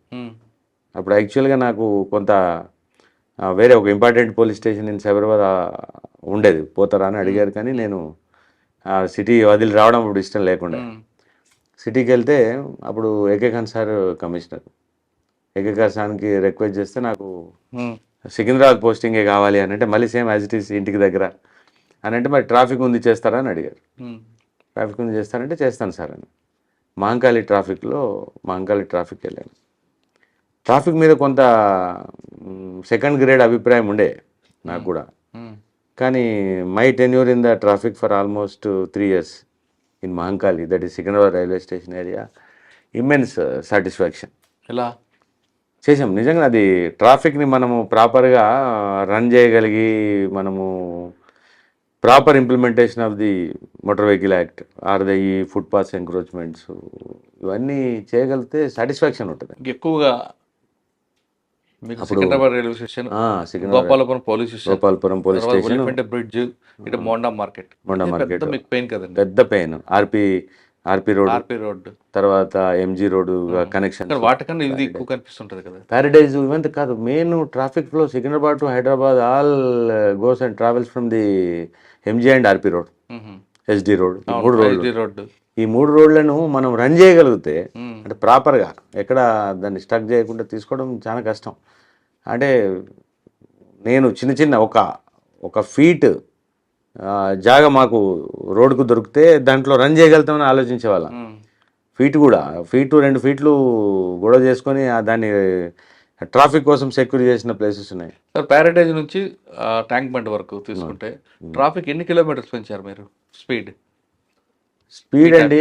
అంటే స్పీడ్ పెంచడం కనంటే ఆగుంట అయితే నడిపించాం. స్పీడ్ పెంచాం అనకంటే ఆగుంట అయితే జామ్ లేకుండా ఎట్టి పరిస్థితుల్లో. ఎందుకంటే ఒక సిగ్నల్ నుంచి ఇంకో సిగ్నల్, అప్పుడు యూటర్న్స్ లేవు, కంపల్సరీ సిగ్నల్ ఉండేది. ఇప్పుడు మేము గాస్మండి సిగ్నల్, బాటా సిగ్నల్, తర్వాత బైబిలవ్ సిగ్నల్, తర్వాత ప్యాట్నీ సిగ్నల్, ఎస్బిహెచ్ సిగ్నల్, ఈ 1.5-2 kilometers లోపల 5 సిగ్నల్స్ ఉండేవి. కానీ ఫ్లో కూడా, ట్రాఫిక్ ఫ్లో కూడా విపరీతంగా ఉండేది. అదంతా మార్కెట్ ఏరియా. ఒకటే కాకుండా మీకు ఒలిఫెంట్ బ్రిడ్జ్ దగ్గర కూడా పెద్ద ప్రాబ్లం, అక్కడ కూడా చాలా ప్రాబ్లం పడిందంటే, మీకు వర్షం పడేదంటే అక్కడ ప్రాబ్లం అయ్యేది. అంటే మేము గోపాల్పురము పక్కన మహంకాళి, తర్వాత ఇటు బేగంపేట్ అండ్ మారేడ్పల్లి, అంతా కోఆర్డినేటెడ్ వర్క్ నడిచేదండి ట్రాఫిక్లో. అప్పుడు అడిషనల్ సిపి ఆనంద్ సార్ ఉండేది, సివి ఆనంద్ గారు. ఇక సివి ఆనంద్ సార్కి అయితే మాకు మొత్తం అంతా సిటీ వాళ్ళమే కాబట్టి, ఇక్కడ వాళ్ళం కాబట్టి మొత్తం కాస్త అవగాహన ఉన్న ఏరియాస్ కాబట్టి బాగా ట్రాఫిక్లో చాలా, అంటే సారు కూడా టఫ్గా ఉండేవాడు. సపోర్టింగ్ ఉండేవాడు మాకు కూడా. సార్ ఆ టైంలో పబ్లిక్ ట్రాఫిక్ సెన్స్ ఉంది అనుకుంటారా? తక్కువ అండి, ట్రాఫిక్ సెన్స్ ఉండదు. కానీ కొంత అంటే మనము గట్టిగా పనిచేస్తే ఈ చాలన్లు గీలన్లు జోలికి పోకుండా, అంటే అది అవసరమే, అది లేదు ట్రాఫిక్ అంటే మీరు ఇంప్లిమెంటేషన్. ఎక్కువ ఎన్ఫోర్స్మెంట్కి ఇచ్చేవారా, ఎడ్యుకేషన్కి ఇచ్చేవారా?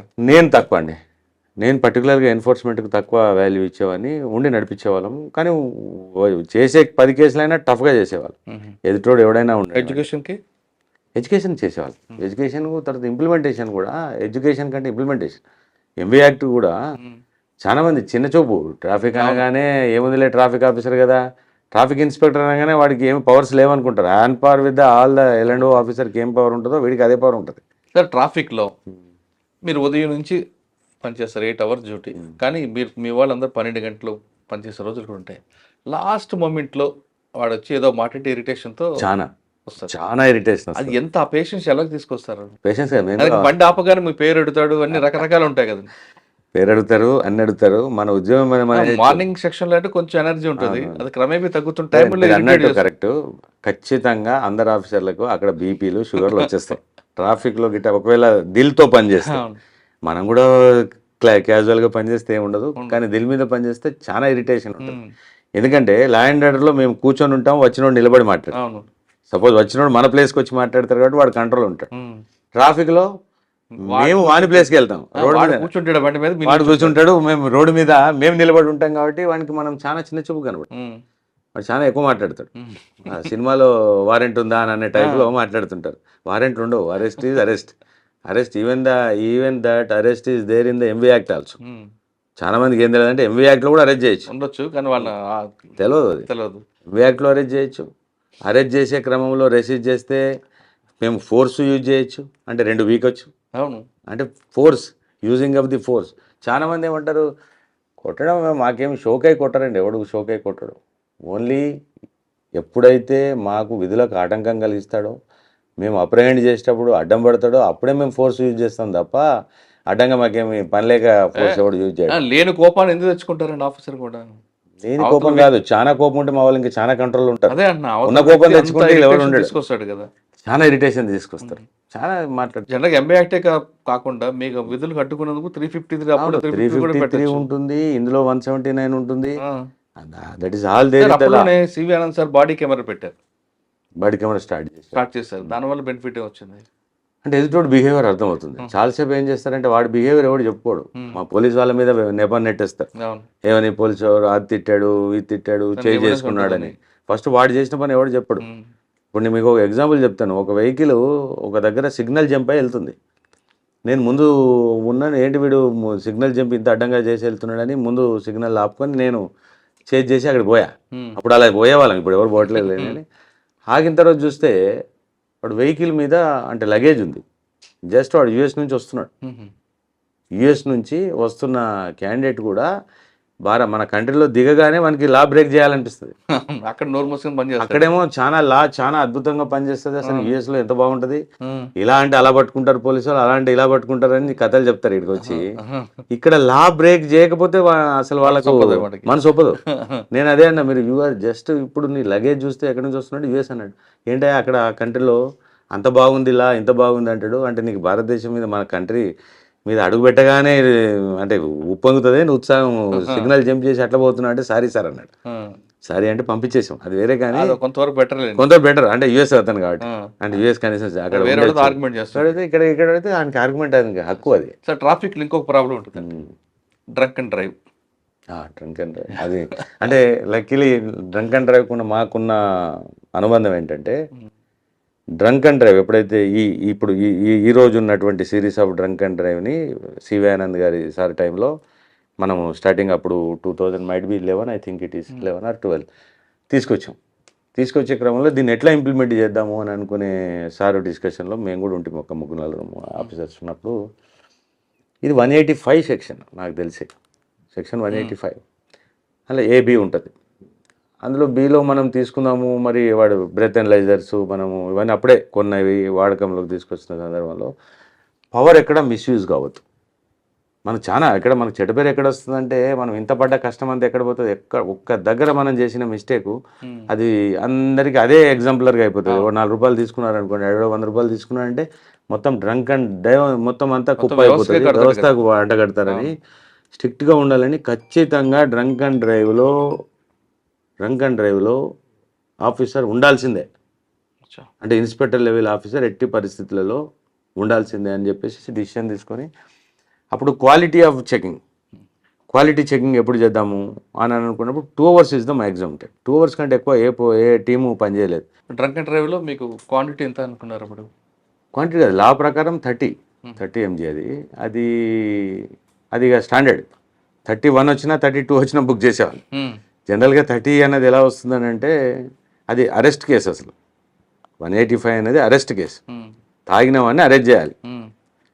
కానీ తాగుబోతులందరినీ అరెస్ట్ చేసి పెట్టుకుంటే చాలా న్యూసెన్స్ ఉంటుంది. వీడు మనకు చుక్కలు చూపిస్తాడు ఉదయం కల్లా. కాబట్టి దీనికి ఆల్టర్నేటివ్ చాలా గుర్తుంటాయి. చెప్పండి. మీ దాంట్లో మీ ప్రముఖ ఒక రిపోర్టర్, ఇక పేరెందుకు ఇప్పుడు, ఆయన ఇప్పుడు సంస్థకే అధిపతి. నా మీద మేము అంటే సాటిస్ఫాక్షన్ ఏంటంటే ఒక్క వ్యక్తిని కూడా వదలలేదు మొత్తం మా 2 years టర్మ్లో.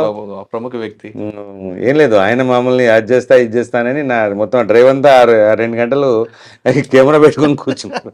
అంటే ఎక్కడ దొరికాడు మీకు? అక్కడ ప్యాట్నీ దగ్గర ఉంటుంది కదా, ప్రముఖ ఫేమసే. చేశాడు. నేను నవ్వి చెప్పా, నువ్వు కింద పడిపోయిన మీద నా పని నేను చేసుకుంటానులే. అంటే ట్రాఫిక్లో ఈ డైలాగులు బాగుంటాయి. నేను 24 గంటల్లో ట్రాన్స్ఫర్ చేయిస్తాను, 2 గంటల్లో నువ్వు ఆదిలాబాద్లో ఉంటావు, కరీంనగర్ ట్రాన్స్ఫర్ చేపిస్తాను, ఈ డైలాగులు కామన్గా వస్తుంటాయి. పని చేస్తుంటుంది కదా, 2 గంటలు కాదు కదా, 2 సంవత్సరాలైనా వాడు మమ్మల్ని ఏం చేయలేడన్న సంగతి మాకు తెలుసు. అది దిగిన తర్వాత ఆయనకి తెలుస్తుంది, వాడికి మన కెపాసిటీ తెలుసు.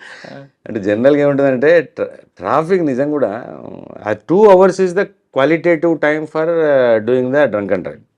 అంతకంటే ఎక్కువ చేస్తే క్వాలిటీ దెబ్బతింటుంది. అంటే మేము అంత అటెంటివ్ ఉండలేదు. ఎంత ఉండాలి క్వాంటిటీ అంటే దొరికిన వ్యక్తులు? అంటే దానికా అంటే అది 30 ml మనం ఊదినప్పుడు 30 దాటింది అనుకోండి వాడు బుక్ అయినట్టే. కొంతమంది 300 కూడా దొరుకుతాయి కదా. చాలా అంటే 100 దాటిందంటే అబ్నార్మల్. అది 100 దాటిందంటే అబ్నార్మల్. ఎంత తాగితే దొరుకుతుంది అంటే? ఒక బీర్ తాగితే 30 వస్తుందా, ఒక వాటర్ వేస్తే 30 వస్తుంది? అంటే ఇది ఎలా ఉంటుందంటే స్టాండర్డ్ ఏమి ఉండదు. ఇప్పుడు మీరు ఒక బీర్ తాగితే మీకు రాకపోవచ్చు, నేను ఒక బీర్ తాగితే నాకు రావచ్చు. ఎందుకు? అది మన ఇంటెస్టైన్ సిస్టమ్స్ అన్ని. ఇప్పుడు గ్యాస్ట్రిక్ ఉందనుకోండి నా బాడీ, అసిడిటీ ఉన్న నా బాడీ ఎక్కువ వస్తుంది. అసిడిటీ ఏం లేదు, మీకు మంచి స్వీకరించే శక్తి ఉందనుకోండి తక్కువ వస్తుంది మీకు. కొంతమంది ఆర్గ్యూ చేస్తుంటారు కదా, ఒక బీర్ తాగాను, అది డిఫరెంట్ అవుతుంది. ఇప్పుడు ఒక బీర్ ఒకరికి రావచ్చు, ఒకరికి రాకపోవచ్చు. శాస్త్రమే, అది అందరికీ ఒకలానే పనిచేయాలని. ఇప్పుడే నేను ఉదయం తాగాను, రాత్రి ఒక్కసారి వస్తుంది, నిజం కూడా కొద్దిగా లేట్ అయినా వస్తుంది. అసిడిక్ బాడీ ఉంటే కొద్దిగా లేట్ అయినా వస్తుంది. కాబట్టి ఆ కొంత డిస్క్రియేషన్ తీసుకుందామా అని అనుకుంటే మాకు డిస్క్రియేషన్ అవకాశం ఇస్తే మళ్ళీ తప్పుదారి పడుతుంది. ఇది మా వాళ్ళకి ఇప్పుడు పోలీసులకి తాగిన తర్వాత పోలీసులకు దొరకకుండా వెళ్ళంటే ఎంత తాగమంటారు? జనరల్గా 1.5 పెగ్ అయితే రాదండి. 1 పెగ్ రాదు. అంటే 1 పెగ్ మీన్స్ 60 mg వరకు రాదు జనరల్ బాడీ. అంటే రాదు అంటే ఏదో సైంటిఫిక్గా చెప్పినట్టు కాదు. రాదు అంటే మళ్ళీ అదే సేమ్ ఇంకొక బాడీకి వస్తుంది. అదే జనరల్గా అయితే ఈ 2 పెగ్స్ దాటిన వాళ్ళు ఖచ్చితంగా వస్తుంది. బీర్ తాగితే బీర్ ఇంకెక్కువ వస్తుంది. బీర్ అసిడిక్, అది ఎక్కువ గ్యాస్ట్రిక్ ఉంటుంది కాబట్టి అది ఎక్కువ వస్తుంది. అసలు తాగకుండా ఏ ప్రాబ్లం లేదు, అసలు ఏ ప్రాబ్లం లేదు, హ్యాపీ.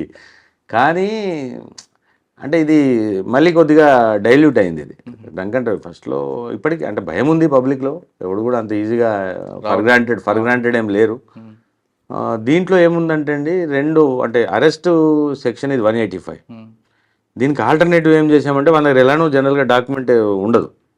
డాక్యుమెంట్ లేనందుకు గాను మేము వెహికల్ సీజ్ చేస్తాం. Vehicle seizure is under 207. But having knowledge of the 2013 చెప్తున్నా. అప్పుడు ఐపీసీ అదే ఎంవీ యాక్ట్. ఇప్పుడు కూడా అదే ఎంవీ యాక్ట్. అప్పుడు ఉన్నది ఏంటి, 207లో సీజర్ చేసేవాళ్ళం. సీజర్ చేసినప్పుడు ఏమైందంటే సీజర్కి 4 నిబంధనలు ఉంటాయి. అంటే వయలేషన్ ఆఫ్ సెక్షన్ 3, 4, 39 అండ్ 192 ఇవి కొన్ని సెక్షన్స్ ఉంటాయి. వాటి వయలేషన్స్కే మేము సీజ్ చేసేస్తాం. సీజ్ చేసినప్పుడు అది 3 days లోపల ఏదో చేయాలి. ఆ తతంగం అంతా ఉంటుంది లేండి. అది కొద్దిగా మేము కూడా మా సైడ్ నుంచి కాస్త ఎక్సెస్ అయ్యి సమాజాన్ని ఉద్ధరించే క్రమంలో అది మాకు కాస్త కోర్టు నుంచి పడి మేము కొద్దిగా డీల్ అయిపోయాం. అంటే వెహికల్ సీజరు చేసినప్పుడు నిబంధనలు నాకు తెలిసి 448 మోటార్ వెహికల్ రూల్ పొజిషన్ అది కానీ వెహికల్ సీజ్ చేసే అధికారం మీకు లేదు కదా. ఉంది. 207లో మాకు ఉంటుంది, ఇన్స్పెక్టర్ అండ్ అబోవ్ ఉంటుంది, ఎస్ఐకి ఉండదు, inspector and above vehicle seizure. అచ్చా సార్, ఈ టైంలో ఒక లేడీ మీకు బాగా ఇబ్బంది పెట్టింది కదా ప్యారడైజ్ దగ్గర తాగి. తాగి పెడతారు. పెట్టింది తాగి పెట్టింది. అంటే ఏమవుతుందంటే మీరు కెమెరాస్ పట్టుకొని ఉండేసరికి మా యాక్షన్ చాలా స్లో అవుతుంది, దాని వాళ్ళు అడ్వాంటేజ్ తీసుకుంటారు అంతే అడ్వాంటేజ్. ఇప్పుడు అందుకోసమే విరుగుడుగా సార్ ఇప్పుడు మేము అంటే గవర్నమెంట్ రిక్రూట్మెంట్స్ కూడా అంటే లేడీ ఆఫీసర్స్ని ఇంక్రీజ్ చేసింది. ఇక్కడ డ్రంక్ డ్రైవర్ లేడీస్ కూడా ఉంటారు, పెడతాం కదా, లేడీ ఆఫీసర్స్ ఉంటారు. అమ్మో లేడీ ఆఫీసర్స్ బాగా ఇరిటేషన్ చేస్తారు కదండి, ఎలా కంట్రోల్ చేస్తారు మరి? అంటే మీ పేషెంట్స్ ఎలా కంట్రోల్ పేషెంట్స్ అందుకోసం ఆ కంట్రోలింగ్ క్రమంలోనే మా బీపీ పెరుగుతుంది అంతే. మేము ఫ్రీగా రియాక్ట్ అయిపోతే మా బీపీ పెరగదు, డౌన్ అయింది. కంట్రోలింగ్ అనేది ఏంటంటే అంటే ఇక సిటిజన్ పెద్ద అఫెన్స్. పోలీసుల కన్నా ట్రాఫిక్ పోలీస్ పేషెంట్స్ ఎక్కువ ఉంటుంది. పేషెంట్స్ నాకు అప్పుడు తక్కువే ఉండేది, పేషెంట్స్ ఉంటుందని కాదు కానీ మన వాళ్ళు ఓపిక మెచ్చుకోవాలండి. ఓపిక చాలా అవసరం ఉంటుంది. రోడ్డు మీద నిల్చుంటాడు, హారన్, దుమ్ము, ధూళి. అంటే అరెస్ట్ చేయొచ్చు మా వాళ్ళకి కూడా అంతా. ఇప్పుడు when that of the guy is violating the law and showing హుషారీ చూపిస్తానంటే అంత భరించాల్సిన అవసరం లేదు. ఇది we have every power under the motor vehicle act, under the IPC for the apprehension of that fellows. ఎవడైతే ఎక్కువ ఇప్పుడు మాకు అగ్రెసివ్ ఓవర్ యాక్షన్ చేస్తే మాకు అప్రహెన్షన్ అంటే అరెస్ట్ పవర్ ఉంది మోటార్ వెహికల్ యాక్ట్లో కూడా. అంటే అంతవరకు ఓకే, కానీ నేను అంటుంది ఏంటంటే వాళ్ళకి హెల్త్ ఇష్యూస్లో అన్నీ చాలా వస్తాయి ట్రాఫిక్. అవును వస్తాయి. నాకు కూడా కాస్త అప్పుడు ఈ ఆర్టీసీ బస్సెస్ ఉంటాయి కదా, ఈ హారన్ సిస్టమ్ ఉంటుంది కదా, వాడు కరెక్ట్ సిగ్నల్ మీద హారన్ కొడతాడు. ఆ హరన్ దెబ్బకు మా చెవులు గుయ్యమనేది. తర్వాత ఈ సైలెన్స్ అని చూస్తున్న పొగ అదంతా దుమ్ము, ధూళి. అసలు అప్పుడు మేము ట్రాఫిక్లో పనిచేసిన అన్ని రోజులు నేను ఏసీ వాడలేకపోయాను కార్లో. ఏసీ వేస్తే జలుబు అయిపోయేది. అంటే ఈ పొల్యూటెడ్కి బాడీ అలవాటు అయి ఉంటుంది కాబట్టి అప్పుడు మనం కూల్గా ఏసీలో కూర్చుంటే నడవకపోయేది. కానీ చాలా సాటిస్ఫాక్షన్ ఉండేదండి ట్రాఫిక్ అంటే. సార్ సివి ఆనంద్ సార్ ఒక మాట అన్నారు, మనం ఎక్కడ పని చేసామని కాదు, పోయిన తర్వాత మనం అక్కడ ఏం చేసి వచ్చాము అన్నది సాటిస్ఫాక్షన్ ఉంటుంది. నిజంగా అది నేను Patny circle, clock tower circle development, Patny circle అంతా మేము ఒంటి చేత్తో మేము చేసింది అది ట్రాఫిక్ వల్ల. ప్యాట్నీ సర్కిల్ డెవలప్ చేసాము అంతా. అసలు చిన్నగా ఉండేది ఆ ప్యాట్నీ నుంచి మనం టువార్డ్స్ క్లాక్ టవర్ నుంచి టువార్డ్ ప్యారడైజ్ పోవాలంటే 25 feet రోడ్ అది. ఇప్పుడు ఎంత ఉన్నందులో ఇంజనీరింగ్ డిపార్ట్మెంట్ కదా, మీది కాదు కదండి. మా దాంట్లో ఇంజనీరింగ్ ఉంటుంది, మేము ఉండి నిలబడి పీకిచ్చాం. అప్పుడు ఇలానే మీరు అన్న డైలాగే సేమ్. జిహెచ్ఎంసీ ఎవరి రోడ్ అది? జిహెచ్ఎంసీ ఎవరైతే రోడ్ మనకి ఇస్తుందో ఆ road pertains to the nothing but traffic officer వాడి రోడ్లుగా నా రోడ్ అని ఫీల్ అయితే కదా నాకు దాని మీద అధికారం వచ్చేది. అక్కడ ఇప్పుడు చందన బ్రదర్స్ అని అప్పుడు అది ఉంది కదా, అది అప్పుడు వాడు బిల్డింగ్ పర్మిషన్ తీసుకున్నాడు కట్టేది. ఇప్పుడు అది కొత్త కాంప్లెక్స్ అయిపోయింది. పర్మిషన్ తీసుకున్న దగ్గర ఆ రోడ్ కటింగ్ చేసి మార్క్ పెట్టి వాళ్ళకి పర్మిషన్ ఇస్తాం. జిహెచ్ఎంసీ ఇప్పుడు ఒక 10 floorలో 5 floorలో పర్మిషన్ తీసుకున్నాడంటే ఆ రోడ్ కటింగ్, కొత్త కటింగ్ అనేది ఇప్పుడు 100 feet రోడ్డు, 100 feet రోడ్డుకి ఎగ్జిస్టింగ్ రోడ్ 25 feet ఉందంటే 25 రోడ్ కట్ చేసుకొని తర్వాత అక్కడ నుంచి సెట్ బ్యాక్స్ తీసుకొని జిహెచ్ఎంసీ వాళ్ళు పర్మిషన్ ఇస్తారు.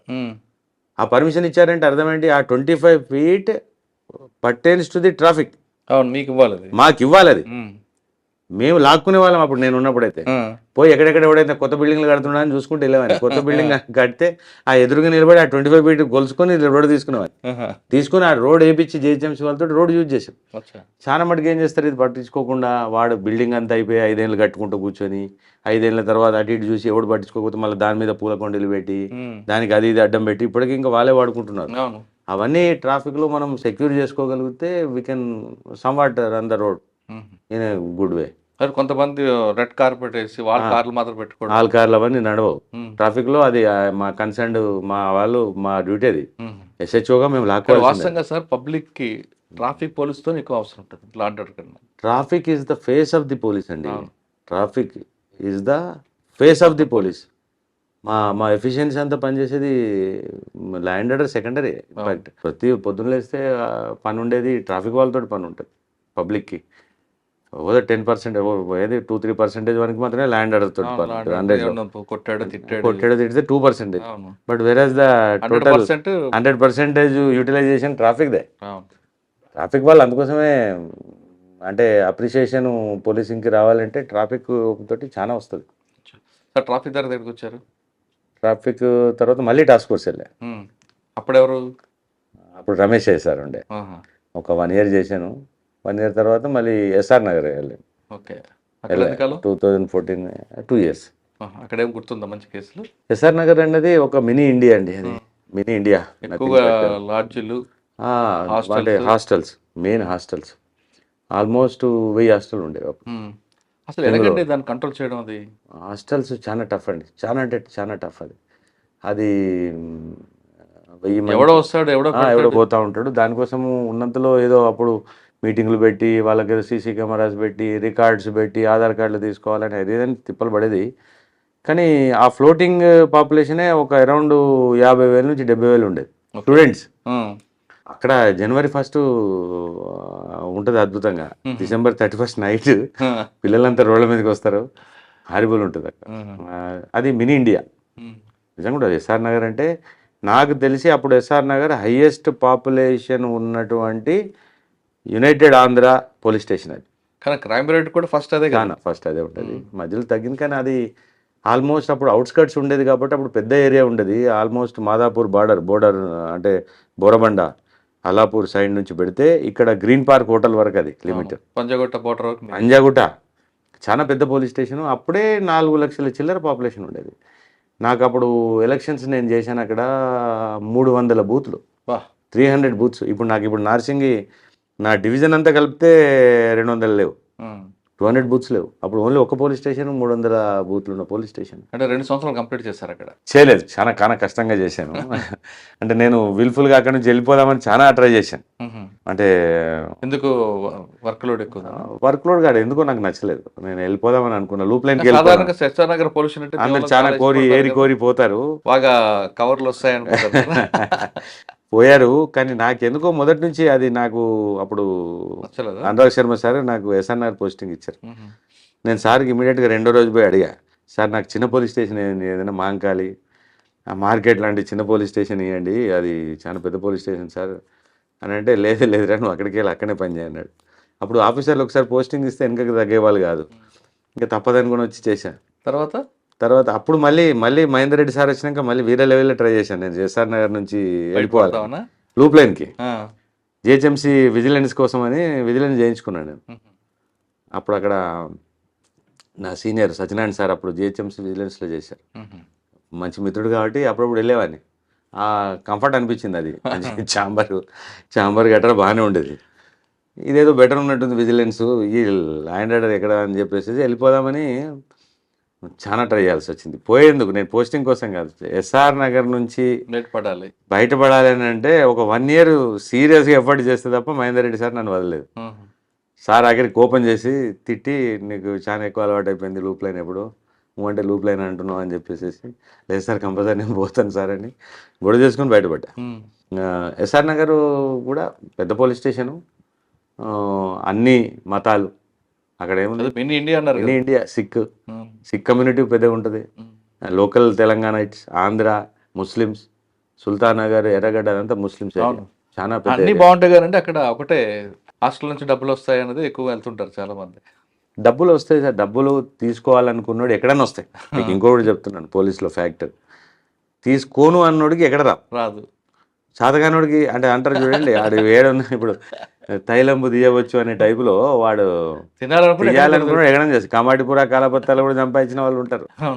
కాస్త ఏమంటారు షాన్కి వాల్యూ ఇస్తే రాదు, ఎక్కడ ఉన్నారు వాల్యూ ఎక్కువ. హ్యూమన్ వాల్యూస్ మనం పనిచేసిపోయిన దగ్గర మనకున్న విలువ ఏంటి అన్న దాన్ని బట్టి ఆధారపడి ఉంటుంది. ఎస్ఆర్ నగర్ తర్వాత అంటే ఎస్ఆర్ నగర్ తర్వాత అదే జిహెచ్ఎంసీ విజిలెన్స్కి వచ్చాను. ఓకే. ఆడ ఆల్మోస్ట్ 1 year 8 months.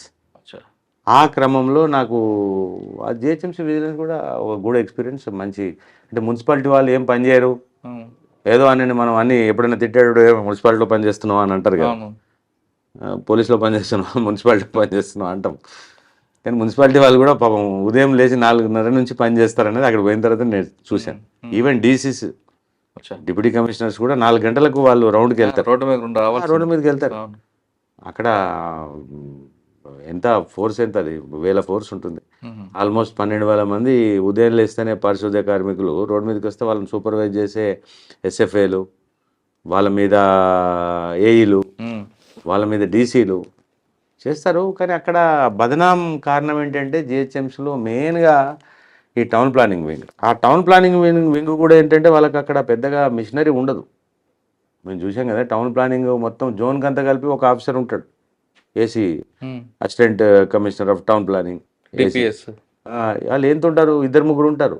వాళ్ళు 4-5 కలిసి మొత్తం కలిపి జోన్ ఉద్ధరించడం అన్నది జస్ట్ ఇంపాసిబుల్. వాళ్ళు కూడా అక్కడ కరప్షన్ ఎందుకు అవకాశం ఎందుకు ఉంటుంది అంటే వీడు వీడు వీడు తప్పు చేస్తాడు కాబట్టి.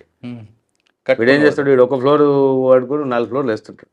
అది కరెక్ట్. 20 గజాలలో 6 ఫ్లోర్లు వేస్తుంటే ఇంకేమంటాడు వీడు. వీడు కూడా ఏం చేస్తాడంటే వీళ్ళు పోయిన వాళ్ళు ఎక్కడైతే నడుస్తుందో అక్కడ నడిపిస్తారు, ఎక్కడైతే నడవదో అక్కడ నడిపారు పాపం వీళ్ళు. పోరు ఎక్కడైతే నడవదో వాళ్ళు అక్కడ రిటర్న్ వచ్చేస్తారు. అన్నిటి దగ్గర కరప్షన్ ఏమి ఉంటుంది, కరప్షన్ అన్ని దగ్గర ఏమి ఉండదు. ఆయన ఏం తీసుకుని వస్తారు అంతే, తీసుకున్న దగ్గర అమికబుల్ వేలో నడిపించుకుంటుంటారు. రియల్గా హైడ్రా అనేది చాలా అసలు రిక్వైర్డ్ టు ది హైదరాబాద్. ప్రజలకు ఒక చట్టము, టౌన్ ప్లానింగ్ యాక్ట్ ఉంది, ఒక జిహెచ్ఎంసీ అనేది మర్చిపోయారు అందరూ, మున్సిపాలిటీస్ మర్చిపోయారు. వాడు ఇంక ఉల్టా వాడు ఏడిపోయేముంటుందంటే నన్ను కట్టుకొనియట్లేదు అంటాడు. వీడు తీసుకునే పర్మిషన్ ఎంత, వీడు కడుతుంది ఎంత. 50 గజాలలో 6 ఫ్లోర్లు కడుతుంటే మా దగ్గర ఇప్పుడు ఎస్ఆర్ఆర్లో బాపు నగర్ అని ఉంటుంది. 50 గజాల్లో 5 ఫ్లోర్లు 6 ఫ్లోర్లు బిల్డింగ్లు ఉంటాయి అక్కడ. ఎంత అన్యాయం ఇది. అందులో ఏమన్నా ఫైర్ యాక్సిడెంట్ అయితే కనీసం ఎంట్రీ కూడా కొట్టలేము మన లోపలికి. సెట్ బ్యాక్ ఏముండదు కదా, ఏముండదు అందులో. 40 ఫీట్ రోడ్లు అవి. 40 ఫీట్ కాదు, 40 ఫీట్ ఎక్కడిది, 7-8 ఫీట్లు ఉంటాయి. మీరు గట్టిగా మోటార్ సైకిల్ పోతుంది లోపలికి, అంతే, కారు కూడా పోదు అక్కడ. అయినా వాడు అక్కడ నా రైట్ అంటాడు, నేను 10 ఫ్లోర్లు ఉన్నా అంటాడు, 10 ఫ్లోర్లు కడతా అంటాడు. కాబట్టి Hydraa is really required for the today's society.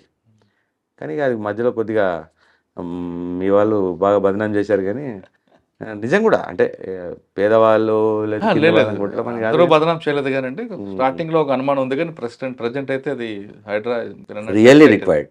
అది నేను కూడా చెప్తున్నా, మా పోలీస్ వాళ్ళగా అయితేనే చేస్తారు హైడ్రా జాబ్. మళ్ళీ అది వేరే మీరు టౌన్ ప్లానింగ్ కు మళ్ళీ వేరే అధికారులకు అప్పచెప్తే పోయా. అంటే ఎవరున్నా పోలీస్ ఆఫీసర్ తోటే పాసిబుల్ అయ్యేటటువంటి ఉద్యోగం హైడ్రా. అంటే మేము రఫ్గా చేస్తామని కాదు, అది రిక్వైర్డ్ కూడా. మీరు అదే జాబ్ చేయండి, టౌన్ ప్లానింగ్ వాళ్ళకి ఇవ్వండి, పాపం చేయలేరు, పారిపోతారు. అంటే మీ ట్రైనింగ్ వేరు అన్నీ ఉంటాయి కదా. అన్నీ ఉంటాయి, మాకు తట్టుకునే తత్వం ఉంటుంది. నిజం, ఇప్పుడు మంచి ఫోర్స్ ఇచ్చారు అక్కడ. సార్ అక్కడ నుండి విజిలెన్స్ నుంచి ప్రమోషన్ వచ్చిందా? విజిలెన్స్ నుంచి లేదు, నార్సింగ్ వచ్చానండి. ఓకే, విజిలెన్స్ నుంచి నార్సింగ్ కూడా ఎందుకు వచ్చానంటే మళ్ళీ సేమ్ రెసిడెన్స్. అప్పుడు మా అబ్బాయి ఇక్కడ సిబిఐటికి జాయిన్ అయ్యాడు. ఆయన కోసం వచ్చారా? నిజంగా అందుకోసం సిబిఐటిలో జాయిన్ అయ్యాడు. వాడికి చాలా లాంగ్ అవుతుంది. అప్పుడు సజ్జనార్ గారు సండేలేదు సార్, సందీప్ సండేలేదు సార్. నర్సింగ్లో ఎంతకాలం పనిచేస్తారు? Almost 3 years, 2.5 years. మీరు అప్పుడు సందీప్ షాడీల గారు, తర్వాత స్టీఫెన్ రవీందర్ గారు, సజ్జనార్ సార్, సజ్జనార్ సార్. ఏం నేర్చుకున్నారు ముగ్గురు దగ్గర? ఏం గుర్తుండిపోయాయి మంచి కేసులు? చాలా ఉందండి. Narsingi growing area, good people, public చాలా మంచి వాళ్ళు ఇక్కడ నార్సింగ్ పట్టుకునే చెప్పి. కానీ ఎక్కువ ల్యాండ్ డిస్ప్యూట్స్ డబ్బులు వస్తాయి అంటారు కదా. ల్యాండ్ డిస్ప్యూట్స్లో డబ్బులు అదే చెప్పాయి, కాలపత్రాలు కూడా వస్తాయి, కమాటిపురాలు కూడా వస్తాయి. డబ్బులు రావడం రాకపోవడం అనేది పాయింట్ కాదు. ఇక్కడ ఏంటంటే ల్యాండ్ డిస్ప్యూట్స్ ఉన్నాయి. అప్పటికే ఆల్మోస్ట్ రైజింగ్లో ఉండే. కానీ పొజిషన్ చేంజ్ చేయడానికి అప్పుడు ఉన్న ఆఫీసర్లు ఎవరు ఒప్పుకోలేదు. మేము కూడా టఫ్గా ఉండేది. సందీప్ సండిలే సార్ కానీ, ఈవెన్ ఎవరైనా కానివ్వండి. అప్పుడు తర్వాత ఎవరున్నారు సార్ కదా పొజిషన్, మహేందర్ రెడ్డి సార్ అప్పుడు డీజీ ఉండేది. మహేందర్ రెడ్డి సార్ డీజీ ఉన్న రోజులు తెలుసు కదా, మానిటరింగ్, సూపర్ డూపర్ మానిటరింగ్ ఉండేది. అది ఒక రకంగా మంచిదే. పొజిషన్స్ని ఎట్టి పరిస్థితులలో మార్చేందుకు మా పాత్ర ఏముండదు, రెవెన్యూది. పొజిషన్ వేకెట్ చేయడం కూడా మీ డ్యూటీ కాదు. అందుకోసం చెప్తున్నా, మా పాత్ర ఎక్కడ మేము బదనం అయ్యేది. మిగతా రెవెన్యూ యాంగిల్, జ్యుడిషియరీ యాంగిల్ వాళ్ళు చూసుకుంటారు. అది 10 ఏళ్ళు పడుతుందా, 20 ఏళ్ళు పడుతుందా, దాని మీద విమర్శ ఏముందా ఆ డిపార్ట్మెంట్లకు ఉంటుంది. అది మాకు సంబంధం లేని సబ్జెక్టు. ఏం సంబంధం లేకున్నా పోలీసు వాడు జిందా తిలస్మస్ లాగా కనబడతాడు పబ్లిక్కి. వాడు రెవెన్యూ మ్యాటర్ మా దగ్గరికి వస్తాడు, జ్యుడిషియరీ మ్యాటర్ మా దగ్గరికి వస్తాడు, కన్జ్యూమర్ ఫోరం మా దగ్గరికి వస్తాడు, లాస్ట్ కరెంట్ పోయిన మీ దగ్గరకు వస్తాడు. నిజంగానే వస్తాడు. ఒక దగ్గర పాము గడిస్తే మా దగ్గర తీసుకొచ్చాడు, బాడీని హాస్పిటల్ తీసుకెళ్ళి. అంటే అలా వస్తారు పబ్లిక్. అది మరి నిజంగా మన మీద ఉన్న మంచి ఇంప్రెషనా లేకపోతే మంచి ప్రశ్న. లేదంటే కరెంట్ పోతే పోలీస్ అంటాడు, ఎందుకు పాము కరిస్తే పోలీస్ అంటాడు. ఇంత తిట్టుకున్నా మా మీదనే ఫైనల్గా డిపెండ్ అవుతారు. రావాల్సిందే. ఈవెన్ ఈ పొజిషన్స్, ఈ రెవెన్యూ చట్టాలు, ఈ ఈవెన్ జ్యుడిషియరీ, సివిల్ లాస్ అన్నిటికీ మా దగ్గరికి ఎందుకు వస్తారు? మేము 100 చెప్పినా పోడాడు. అవును. పైరవ్ చేసుకుని కరెంట్ ఎందుకు పోయిన మళ్ళీ మీ వస్తాడు దగ్గరికి ఇక్కడ? వస్తాడంటే మీరు చెప్తే కరెంట్ వాడు వస్తాడు కదా అప్పుడు. వస్తాడని అదే లేదు కరెంట్ గా డైరెక్ట్ ఫోన్ చేసుకోండి తర్వాత ఇస్తా అంటాడు. తర్వాత ఈవెన్ ఈ రెవెన్యూ చట్టాలు కూడా, రెవెన్యూ చట్టాలు చాలా చాలా చాలా చాలా టిపికల్ టైప్ ఆఫ్ చట్టాలు ఉన్నాయి. 3 సంవత్సరాలు నర్సింగ్ కంప్లీట్ చేశారా?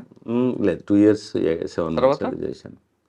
తర్వాత ఇక్కడ నుంచి సైబర్ క్రైమ్ వెళ్ళాను. ఓకే. సైబర్ క్రైమ్లో కొన్ని రోజులు చేసిన తర్వాత మళ్ళీ హైదరాబాద్ సిటీ వెళ్ళాను. మళ్ళీ హైదరాబాద్ సిటీలో లూప్ లైన్ అసెంబ్లీలో కావాలని ఏరుకోరి అసెంబ్లీ పోస్టింగ్ చేయించుకొని వెళ్ళాను. అసెంబ్లీలో కాస్త రిలాక్స్ ఉంటుంది. అసెంబ్లీలో ఆల్మోస్ట్ 1 year చేశాను. ఓకే. అక్కడ నుంచి మళ్ళీ ప్రమోషన్ తీసుకొని మళ్ళీ హెచ్ఎండిఏ విజిలెన్స్ వెళ్ళాను. అంటే loop line to loop line HMDA vigilance వెళ్ళాను. హెచ్ఎండిఏ విజిలెన్స్ వెళ్ళి అక్కడ ఆల్మోస్ట్ 1.5 year చేశాను. హెచ్ఎండిఏ విజిలెన్స్లో ఏం పవర్స్ ఉండేయండి అక్కడ. HMDA only for the enforcement agency, that is. అక్కడ విజిలెన్స్ పవర్స్ ఏముండవు. దాని మీదనే ఆ విమర్శ కూడా ఉంది. బహుశా ఇవాళ కూడా ఏదో పేపర్లో కూడా వచ్చినట్టు హెచ్ఎండిఏ. అక్కడ ఓన్లీ ఎన్ఫోర్స్మెంట్ మీన్స్ హెచ్ఎండిఏకి సంబంధించిన ల్యాండ్స్ కానీ, వాళ్ళు ఏమన్నా ఇంప్లిమెంట్ చేస్తుంటే వాళ్ళ ఆఫీసర్స్ని ప్రొటెక్ట్ చేయడం కానీ, అది మెయిన్గా హెచ్ఎండిఏ ల్యాండ్స్ చాలా ఉంటాయి, వాటి ప్రొటెక్షన్ ఉండేది. దాని మీద హెచ్ఎండిఏ కూడా మంచి అంటే ఇన్ఫ్రాస్ట్రక్చర్ బాగుంటుంది, ఫెసిలిటీస్ ఉంటాయి. చేసాం, బాగానే చేసాం. అక్కడ నుండి వచ్చారు. అక్కడ నుంచి మళ్ళీ నార్సింగి డివిజన్ కొత్తగా అయింది. కొత్తగా అయితే మిత్రులు అడిగారు, మరి నువ్వు వస్తారా అని. నార్సింగి అంటే నాకు ఆల్రెడీ పాత ఎక్స్పీరియన్స్ ఉంది కాబట్టి వస్తానని చెప్పాను. మళ్ళీ బ్యాక్ ఈ first ACP for this Narsingi division. కానీ 5 నెలలు పనిచేస్తారు కదా. 5 నెలలు పనిచేసి అప్పుడు ఎలక్షన్ నిబంధన, ఎలక్షన్ కోడ్ కింద అప్పుడు ఏమన్నారంటే అంతకు ముందు టెన్యూర్లో చేసి ఉండొద్దు ఇక్కడ. అంటే అంతకుముందు నేను ఇన్స్పెక్టర్గా ఇదే నార్సింగిలో ఎమ్మెల్యే ఎలక్షన్స్ అప్పుడు ఎంపీ ఎలక్షన్స్ చేశాను కాబట్టి ఆ నిబంధన అడ్డమవుతుందని చెప్పి తీయాల్సి వస్తుంది అని అంటే హ్యాపీ తీయండి, నేను వెళ్ళిపోతాను, బెటర్. మళ్ళీ లూప్ లైన్ అగైన్ మన ఎలక్ట్రిసిటీ విజిలెన్స్ వెళ్ళాను. మళ్ళీ ఎలక్ట్రిసిటీ విజిలెన్స్ వెళ్ళే క్రమంలో అప్పుడేమన్నారంటే ఎలక్షన్ అయిపోయిన తర్వాత అని ఈ నిబంధన అడ్డం ఉంటుందేమో అని అనుకున్నారు. కానీ ఆ నిబంధన ఎందుకో మళ్ళీ నెక్స్ట్లో ఇంప్లిమెంట్ చేయలే వాళ్ళు. Okay, what ever it may be, I went back. అంటే మళ్ళీ లూప్ లైన్ ఎలక్ట్రిసిటీ విజిలెన్స్ చేశాను. ఎలక్ట్రిసిటీ విజిలెన్స్ చేసిన తర్వాత మళ్ళీ బ్యాక్ నార్సింగ్ ఇచ్చారు. మళ్ళీ బ్యాక్ నార్సింగ్ వచ్చారు. సార్ నార్సింగ్ వచ్చేసరికి ఇది పెద్ద హెవీ పొల్యూషన్ కనిపిస్తుంది. హై ప్రొఫైల్ కేసులన్నీ ఇక్కడే కనిపిస్తుంటాయి. అంటే నార్సింగి డివిజన్లో నార్సింగి అండ్ మోకిలా అండ్ శంకర్పల్లి 3 కలిసి కొత్త డివిజన్ ఏర్పాటు చేశారు. ఇది టిపికల్ డివిజన్. నార్సింగి ఏమో కొంత పాతకాలంలో ఇది 9-11 విలేజ్ల పోలీస్ స్టేషన్. ఇది మెట్రో అయిపోయింది ఇప్పుడు ఆల్మోస్ట్. ఇది పార్ట్ ఆఫ్ సిటీ పోలీసింగ్లో భాగం అయిపోయింది. సిటీ పోలీస్ టైపు అలవాటు అయ్యారు పబ్లిక్ కూడా. Village atmosphere, city policing atmosphere చాలా డిఫరెన్స్ ఉంటుంది. అక్కడేమో లా ప్రివేల్ అవుతుంది, ఆఫీసర్ ఎవరు అన్నది సంబంధం ఉండదు, ఎవరున్నా లా నడుస్తూ ఉంటుంది. ఇక్కడ మనిషికి ఇంపార్టెంట్ ఉంటుంది, ఆఫీసర్ ఎవరు అన్నది ఆ ఫేస్ వాల్యూ చాలా ఇంపార్టెంట్ ఉంటుంది. అంటే సరిగ్గా ఉన్న ఆఫీసర్ ఉండుంటే మ్యాక్సిమం సమస్యలు అంటే కొంత కంట్రోలింగ్ కానీ దేనికి కానీ ఉపయోగపడతాయి. ఈ విలేజ్ అట్మాస్ఫియర్ ఉంటుంది కొద్దిగా. Narsingi is now converted into the complete metro type policing. Shankarpally Mokila ఇంకా స్టిల్ కంప్లీట్లీ విలేజ్ అట్మాస్ఫియర్ ఉంటుంది, రూరల్ అట్మాస్ఫియర్ ఉంటుంది. ఇక్కడ ప్రాబ్లం అంతా ఏంటంటే మాకు ఫోర్స్ చాలా తక్కువ ఉంటుంది. ఇవన్నీ సిటీ పోలీస్కి సైబరాబాద్ పోలీస్కి తేడా ఏంటంటే సిటీ పోలీస్లో ఈజీగా 150 మంది, ప్రతి చిన్న పోలీస్ స్టేషన్లో 150 మంది ఫోర్స్ ఉంటారు. ఇక్కడ 40 నుంచి 50 మంది ఉంటారు. అంటే పోలీస్ స్టేషన్కి అంటే మీకు 3 పోలీసులు 120 మంది ఉంటారు తక్కువ, అంతే 40-50 ఇది ఒక 70-80 ఉంటుంది. ఈ పోలీసింగ్ ఇక్కడ పెరుగుతున్న ఈ ప్రజానీకానికి, పెరుగుతున్నటువంటి హ్యాబిటేషన్కి, క్రైమ్కి చాలా చూస్తూనే మార్పు కనబడుతుంది. 2017లో నేను ఇక్కడ ఇన్స్పెక్టర్ చేసినప్పటికీ ఇప్పటికి చాలా తేడా ఉంది. అప్పుడు ఉన్న ఇంపాక్ట్కి ఇప్పటికీ నార్సింగి కానీ లోడ్ చాలా ఎక్కువైపోయింది. మా ఆఫీసర్స్ పర్టికులర్గా ఇన్స్పెక్టర్స్ అంటే ఎస్ఐస్ చాలా అంటే భారాన్ని మోస్తున్నారు, ఎక్కువ ఎఫెక్ట్. లక్కీలీ నేను చెప్పాను కదా, సిఆర్పిసి ఉద్యోగం చేయడానికి మాకు ఏ మాత్రము బాధ లేదు, భయం లేదు. సిఆర్పిసి దాటినప్పుడే ప్రాబ్లం అవుతుంది. అంటే సిఆర్పిసి దాటడం అంటే అవుట్ ఆఫ్ ది వేలో ఉద్యోగం చేయడం, ఓపెన్గా చెప్తా. ఏదో ఒకటి ఎగ్జాంపుల్ చెప్పండి. అవుట్ ఆఫ్ ది వే ఇక తెలుసు కదా, అవుట్ ఆఫ్ ది వేలో ఉద్యోగం చేయడం చాలా కష్టం. లేని లాని మాకు ఆపాదించుకొని, అది లేని లాని ఫస్ట్ నుంచి కూడా మీకు ఒక ఆఫీసర్ చెప్పిన దగ్గర నుండి, అంబేద్కర్ గారు చెప్పిన దగ్గర నుండి మీరు ఫాలో అవుతున్నారు, రైట్? కానీ ఇక్కడ మీరు అవుట్ ఆఫ్ ద వే చేసింది ఒక ఎగ్జాంపుల్ చెప్పండి. ఉంటాయి, నేను తక్కువ, మిగతా వాళ్ళతో కంపేర్ చేసుకుంటే కొద్దిగా. కానీ ఇక్కడ మీరున్న ఇప్పుడు నార్సింగ్ సబ్ డివిజన్ లో అవుట్ ఆఫ్ ద వే ఉన్న వాళ్ళు ఎక్కువ ఉంటారు కదండి. ఉంటారు, కానీ ఇప్పుడున్న ఆఫీసర్స్ మీకున్న సిపి గారు అయితే అలా 100% అందులోకి వచ్చిన లేదు. ఆయన దగ్గర బోరు కూడా ఎవరు నాకు తెలిసి ఎవరు ఓరు. కానీ పొలిటికల్ ఇన్ఫ్లుయెన్స్ అని ఉంటుందా? ఇప్పుడు మాకు ఇలాంటి ఓపెన్ చెప్తున్నాను. ఇప్పుడు సార్ లాంటి అంటే ఆఫీసర్స్ ఉన్నప్పుడు మాకు ప్రెషర్ తగ్గుతుంది. నేచురల్ సామాజిక వర్గాలు ఎక్కువ వస్తారు కదా, మావాడు అనుకోండి. మావాడని ఏముండదండి, మావాడంటే మేము పోతాం, మావాడు అని అనుకుని మేము పోతాం. కానీ మీ సామాజిక వర్గం, మీ బావగారే ఒక పొలిటికల్గా మంచి స్ట్రాంగ్లు ఉన్నప్పుడు కూడా మీరు ఆయన ఇన్ఫ్లుయెన్స్ వాడుకోకుండా మీ దోస్తులకి, మీ బ్యాచ్మేట్స్కి, మీ జూనియర్స్కి ఆ ఇన్ఫ్లుయెన్స్ వాడతారట కదా. కానీ మీ వరకు వాడుకోరు, మిగతా వాళ్ళు వాడిస్తారట కదా. మానవ సహజంగా ఉండేది అంటే వాడితే వాడుండొచ్చు, కానీ మీరు వాడుకోరట కదా. అది అవసరం కూడా పడలేదు నాకు నిజం కూడా. ఎప్పుడు ఆల్వేస్ ఆఫీసర్సే సపోర్టింగ్ ఉన్నారు, ఈవెన్ హైయెస్ట్ లెవెల్లో ఉన్న వాళ్ళు సపోర్టింగ్ ఉన్నారు, అందులో నో ఇష్యూ. కానీ సాటిస్ఫాక్షన్ అనేది మీరు అన్నట్టు ఇప్పుడు ఇది అంటే open talk me with you, I'm telling. Satisfaction అంటే మన షాన్లో ఫరక్ వచ్చినప్పుడు ఎంత ఏమున్నా అది వేస్ట్. పోలీసింగ్లో మనం చేస్తున్న ఉద్యోగానికి మనం నష్టం చేసినప్పుడు, అంటే మనము డిసాటిస్ఫై అయినప్పుడు, తెలంగాణలో షాన్ మే జాన్ గయేతో పర్వానే మగర్ షాన్ మే ఫరక్ నయానా, జాన్ గయేతో పర్వానే మగర్ షాన్ మే ఫరక్ నయానా. ఎదుటోడు ఎవడన్నా ఉండండి, if at all I'm right I'm strong. ఎదుటోడు రిక్షా పుల్లర్ కానివ్వండి, ఎదుటోడు ఎంత పెద్దోడన్నా కానివ్వండి. If at all I'm wrong I'm weak. ఎదుటోళ్ళు ఎంత చిన్నోడైనా నేను సారీ చెప్తాను. తప్పు గిట్ట నేను లీగల్గా I'm telling the legal, what is wrong, what is right as per the లీగల్గా నేను తప్పు చేయను. నాకు తెలిసి నేను 100% లీగల్గా తప్పు చేయాల్సిన పని ఉంటే, మీరు అన్నారు కదా నా బంధువులైనా నేను ఒప్పుకోను, నా దోస్త్ అయినా ఒప్పుకోను. లీగల్గా రైట్ ఉంటే right, okay, I can't do anything. ఇక్కడ ఎప్పుడు రాలేదా మీకు అవుట్ ఆఫ్ ద వే చేయమని? వస్తాయి, చాలా వస్తాయి, చెయ్యం, మొహమాటం లేకుండా చెప్తాను, చెయ్యం. సార్ ఇక్కడ మీకు చాలా ప్రెజర్ కేసులు వచ్చాయి, ఒక జానీ మాస్టర్ కానీ ఒక రాజ్ సార్. వీటికంటే ప్రెషర్ చాలా ఉంటాయి. మెయిన్ ప్రెషర్స్ మాకు ల్యాండ్ రిలేటెడ్ ఇష్యూస్లలో ఉంటాయి. ఏదో 1-2 సందర్భంలో మేము వినాల్సి వచ్చినా మాకు టోటల్గా మా అసంతృప్తి ఉంటుంది లోపల. లీగల్గా చేయలేకపోయామనే బాధ ఉంటుంది. అందులో క్వశ్చన్ లేదు. సిపి గారు ఒప్పుకోరే, రూల్ ఆఫ్ లా అంటాడు కదా. 100% మేము కూడా ఒప్పుకోము, అందులో క్వశ్చన్ లేదు. సార్ వాళ్ళ ఫాదర్ దగ్గరే పనిచేసాం, అక్కడే నేర్చుకుందాం, ఇక్కడ కాదు. అవును, అక్కడే నేర్చుకున్నాం. నేను చెప్పే కదా, మహంతి సార్ దగ్గర, ఏకమహంతి సార్ దగ్గర పనిచేసాం. సిఆర్పిసి తప్ప మేము ఉమేష్ షరాఫ్ దగ్గర నుంచి నేర్చుకున్నామండి.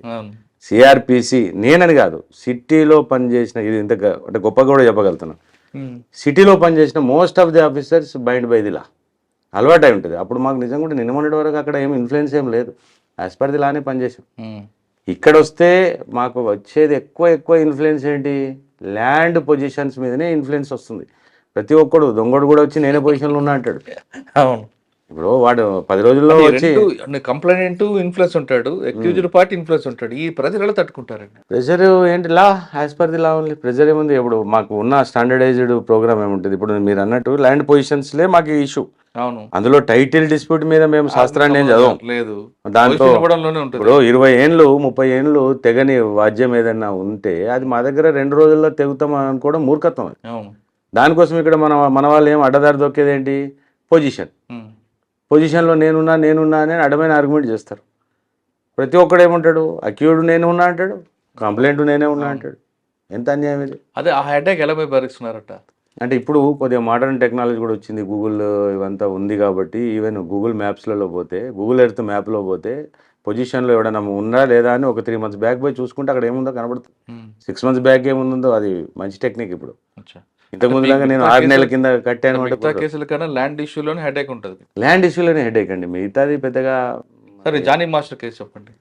జానీ మాస్టర్ కేసులు ఇవన్నీ మాకు ఎక్కడ టెక్నికల్గా ప్రాబ్లం అవుతున్నాయంటే, జానీ మాస్టర్ కేసు అయినా ఏదైనా ఎప్పుడైతే నిర్భయ యాక్ట్ అమెండ్మెంట్స్ వచ్చాయో, ఈవెన్ ఇండియన్ ఎవిడెన్స్ యాక్ట్లో కానీ, తర్వాత ఈవెన్ డెఫినేషన్ ఆఫ్ ది రేప్లో కానీ, ఈ రెండు తేడా వచ్చింది నిర్భయ యాక్ట్ తర్వాత. ఎప్పుడైతే ఆ అమెండ్మెంట్ వచ్చిందో అప్పటి నుంచి మేము కొంత టిల్టింగ్ టువర్డ్స్ విక్టిమ్ కంప్లైంట్ అన్నది కంపల్సరీ అయిపోయింది. I can't judge by sitting in my chair, వాళ్ళు అట్లా వీళ్ళు ఇట్లా నేనేం చెప్పలేను. Complaint is the complaint, that's it. Complaint వచ్చింది అంతే, ఎవిడెన్స్ లేదు దానికి, అయిపోయినట్టే. చేసింది అని ఒకవేళ కంప్లైంట్ వచ్చింది అంటే ఐ కాంట్ సిట్ అంటే ఫైనలైజింగ్ ఇన్ మై చైర్, కాదు కాదు ఇది కాదు అనేందుకు నాకేం అధికారం లేదు. కాబట్టి మా వాళ్ళు ఖచ్చితంగా ఆ కంటెంట్ ఆఫ్ ది కంప్లైంట్ని బట్టి ఖచ్చితంగా కేసు రిజిస్టర్ చేస్తారు. కేసు రిజిస్టర్ చేసిన తర్వాత ఇక next course of action will shift to the court. Court ఎట్లా యాక్షన్ తీసుకుంటే కేసు యాక్చువల్గా రాయదుర్గం పోలీస్ స్టేషన్కి వచ్చింది ఫస్ట్. అక్కడ వారం రోజులు ఉన్న తర్వాత మీ దగ్గరకు వచ్చింది. ఫస్ట్ అక్కడ వాళ్ళు అక్కడ ఉండేవారు అనుకుని రాయదుర్గం పోలీస్ స్టేషన్లో ఉన్నప్పుడు ఎక్కడ లీక్ కానీ ఆ కేసు నార్సింగ్ పోలీస్ స్టేషన్ వచ్చిన వెంటనే బయటికి ఎలా లీక్ అయిందండి? లీక్ కాదు, అది ఎఫ్ఐఆర్ అయితే అది ఓపెన్ డాక్యుమెంట్. ఇప్పుడు మేమేమి ఏది హైడ్ చేసి అంటిల్ అన్లెస్ ఏమన్నా స్పెసిఫిక్ ఇంపార్టెన్స్ ఉంటే హైడింగ్ అని పెడతాం కదప్ప. ఆ 99.9 కేసెస్ మా దగ్గర ఓపెనే ఉంటాయి. కానీ కొన్ని కేసుల్లో ఇంపార్టెంట్ కేసు ఉంది అనుకోండి, ఎఫ్ఐఆర్ రిజిస్టర్ చేస్తే బయటికి లీక్ అవుతుందని కొన్నిట్లలో పెడతాం. అది ఆ విధంగా నేను పెట్టారా? దీన్ని పెట్టలేదు.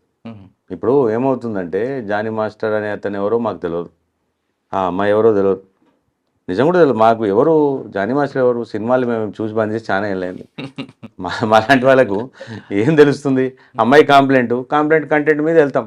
కంటెంట్ మీద వెళ్ళినప్పుడు అక్కడ ఇప్పుడు అది మీడియా పాయింట్ ఆఫ్ వ్యూలో ఇంపార్టెంట్ కేసేమో కానీ మా దాంట్లో రొటీన్ కేసు అది. అవును, కానీ అంతకన్నా ముందు రాజ్ తరుణ్ కేసు వచ్చింది. రాజ్ తరుణ్ కేసు కూడా నోటీస్ ఇచ్చి జానీ మాస్టర్ని అరెస్ట్ చేశారనేది ఒక వివాదం. లేదు, అది ఏం ఫస్ట్ ఏం చూస్తుంటే అందులో కేసులో ఐఓ గడే imminent powers.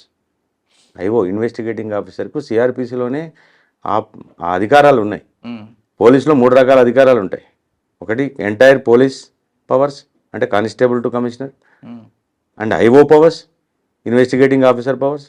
Third is the SHO station house officer powers. అంటే స్టేషన్ హౌస్ ఆఫీసర్ మీద కూడా నేను స్టేషన్ హౌస్ ఆఫీసర్, నా పైన డీసీపీ గారు స్టేషన్ హౌస్ ఆఫీసరే, సిపి గారు స్టేషన్ హౌస్, అందరం ప్రివేల్ అవుతాం. ఈ 3 పవర్స్ కింద డిఫరెన్సెస్ ఉంటాయి.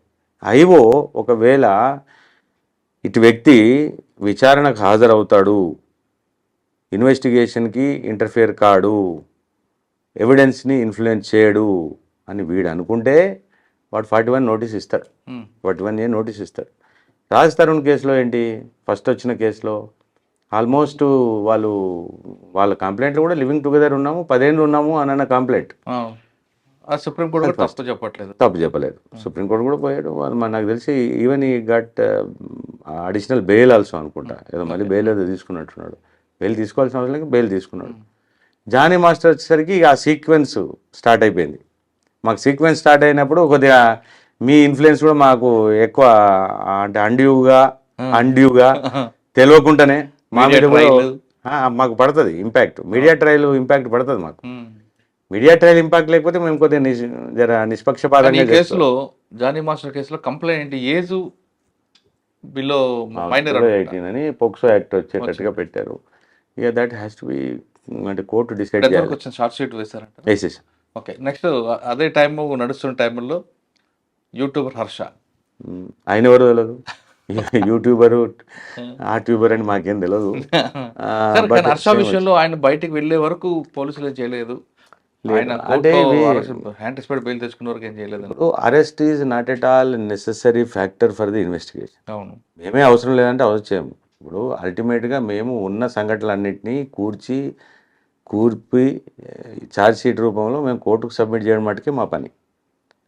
ఇప్పుడు అరెస్ట్ చేసినంత మాత్రాన ఇప్పుడు మాకు ఏమైనా ఎవిడెన్స్ దెబ్బతింటుంది అని అంటే జనరల్ అరెస్ట్, ఓకే హర్ష అనే వ్యక్తి బహుశా ఇక్కడ మన దగ్గర రాయే లోపల ఆయనకు ఇన్ఫర్మేషన్ కూడా లీక్ అయ్యి వైజాగ్ అనుకుంటా కదా, వైజాగ్ అతను అక్కడ నుంచి అంటే ఏటో అబ్రాడ్ వెళ్ళిపోయాడు అని. ఇప్పుడు మరి అలాంటి వ్యక్తికి మరి బెయిల్ ఇవ్వదు కదా, కోర్టు బెయిల్ ఇచ్చిందంటే యాక్సెప్టెడ్ అన్నట్టే కదా. బెయిల్ ఇచ్చినప్పుడు మనం బెయిల్ క్వశ్చన్ చేసినందుకు మీరు నేను ఎవరికి అధికారం లేదు. బెయిల్ ఇచ్చింది, దాని ప్రకారం ఛార్జ్ షీట్ వేయడం జరుగుతుంది. ఈ 3 కేసెస్ కూడా రియలీ మీడియా ఇంపార్టెంటెడ్ కేసెస్, కానీ మాకు రొటీన్ కోర్సులో కరెక్టే, మీకు రొటీనే. కానీ ఈ కేసుకి మధ్యలో గ్యాప్ లేకుండా ఒక్కొక్క కేసు పడుతున్నప్పుడు మీరు కానీ మీ సబార్డినేట్స్ కానీ ఆ ప్రజలు ఎలా తీసుకున్నారండి? కొంచెం గ్యాప్ ఉంటే అది వేరేగా ఉంటుంది. ప్రెజర్ ఉంటుంది. మా వాళ్ళు కూడా అందరూ ప్రెజర్కి డిపార్ట్మెంట్లో మొదటి నుంచి అలవాటు అయిపోయిన వాళ్ళే పాపం ఉంటారు. మా ఇన్స్పెక్టర్స్ కానీ మేము కానీ ఈవెన్ మా ఎస్ఐస్ కానీ ఇలాంటి కేసెస్ ఉన్నప్పుడు ఆల్మోస్ట్ ఇక్కడే 2-3 రోజులు ఉండి పనులు చేసుకున్న సందర్భం ఉంటుంది. ఖచ్చితంగా మా ప్రెషర్కి అలవాటు అయి ఉంటారులేండి మా వాళ్ళు. ఏమి దాని గురించి లేదు. నేను చెప్పాను కదా ఆఫీసర్ సభాష్ అంటే చాలు మా వాళ్ళు 24 గంటలు పని చేస్తారు, చెప్పుకుంటారు, పని చేస్తారు. క్వశ్చనే లేదు. అది సార్ ఇప్పుడు నార్సింగ్ మీద ఫోకస్ అయింది మీద నార్సింగ్ చూసారు, ఇన్స్పెక్టర్ గా చూసారు, ఏసీబీగా చూసారు.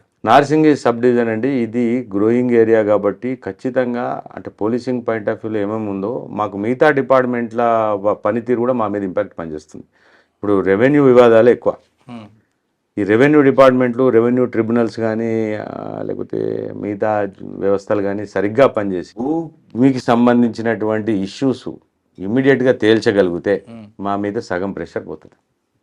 భూ సంబంధిత వివాదాలు పబ్లిక్ వచ్చిన వాళ్ళు ఏమంటారు మనను ఖచ్చితంగా సార్ అక్కడికి వెళ్తే 10 ఏళ్ళు అవుద్ది, 20 ఏళ్ళు అవుద్ది. అవునండి. ఇప్పుడు మీరేమో సివిల్ మ్యాటర్ అంటారు, అది మనం ఏమో చేయలేని కోర్టుకి వెళ్తే టైం పడుతుంది. దాంతో థర్డ్ పార్టీకి వాళ్ళు అప్రోచ్ అవుతున్నారు. అది మరి ఓటర్లు, ప్రభుత్వాలు అందరూ కలిపి మార్పు తీసుకొచ్చి ఆ వ్యవస్థ బాగుపడేటట్టు చేస్తే మేము కాస్త హ్యాపీగా పని చేసుకోగలుగుతాం. కానీ మీరు వద్దుంటారు కొంతమంది ఇలాంటి వివాదాలు ఉంటేనే ఆఫీసర్కి డబ్బులు వస్తాయి కదా. కరెక్టే. మళ్ళీ బదకొచ్చారు కామెడీ పర్ర కూడా అంటే 2 రకాలు ఉంటాయండి. ఇప్పుడు ప్రశాంతంగా నిద్రపోగలిగితే అదే 10,000 అనుకునే వాళ్ళకి, నిద్రలో కూడా గలవరిచ్చే వాళ్ళకు తేడా ఉంటుంది. మేము ప్రశాంతంగా నిద్రపోవాలని కోరుకునే టైపు. అంటే మీరు పడుకోవడం పబ్లిక్ కూడా అంటే వాళ్ళు పడుకుంటే మేము పడుకుంటాం కదా. దాంట్లో మీనింగ్ ఏంటంటే వాళ్ళు ప్రశాంతంగా పడుకోగలిగితే మేము పడుకుంటాం. వాళ్ళ దాంట్లో అశాంతి ఉందనుకోండి మేము పడుకోలేము. సింపుల్లీ మాకు నిద్ర రాదు. ఇప్పుడు what that the things are going on in Shankarpalli, Mokila more than the Narsingi ఇప్పుడు ప్రాబ్లమ్స్ ఆల్మోస్ట్గా ఇక్కడ కొద్ది గొప్ప అదుపులోకి వచ్చాయి, బాగానే ఉంది. Now our problem is mostly with the rural areas. అక్కడ అంత ఈజీగా లా ఇంప్లిమెంట్ చేయడం సాధ్యం కాదు.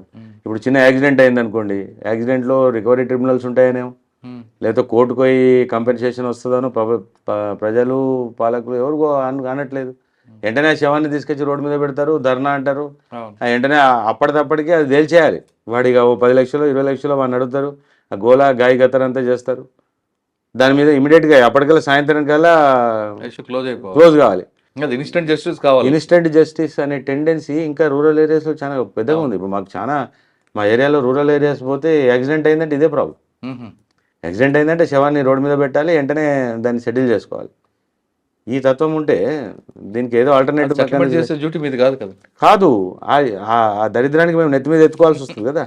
రోడ్డు మీద మేము ఉంటాం కాబట్టి మీరు అంటారు కదా అన్ని పనులు చేయాలి ఇక మేము. రాను డాక్టర్ ఆపరేషన్స్ కూడా మేమే చేయాల్సిన పరిస్థితి వచ్చేటట్టుంది.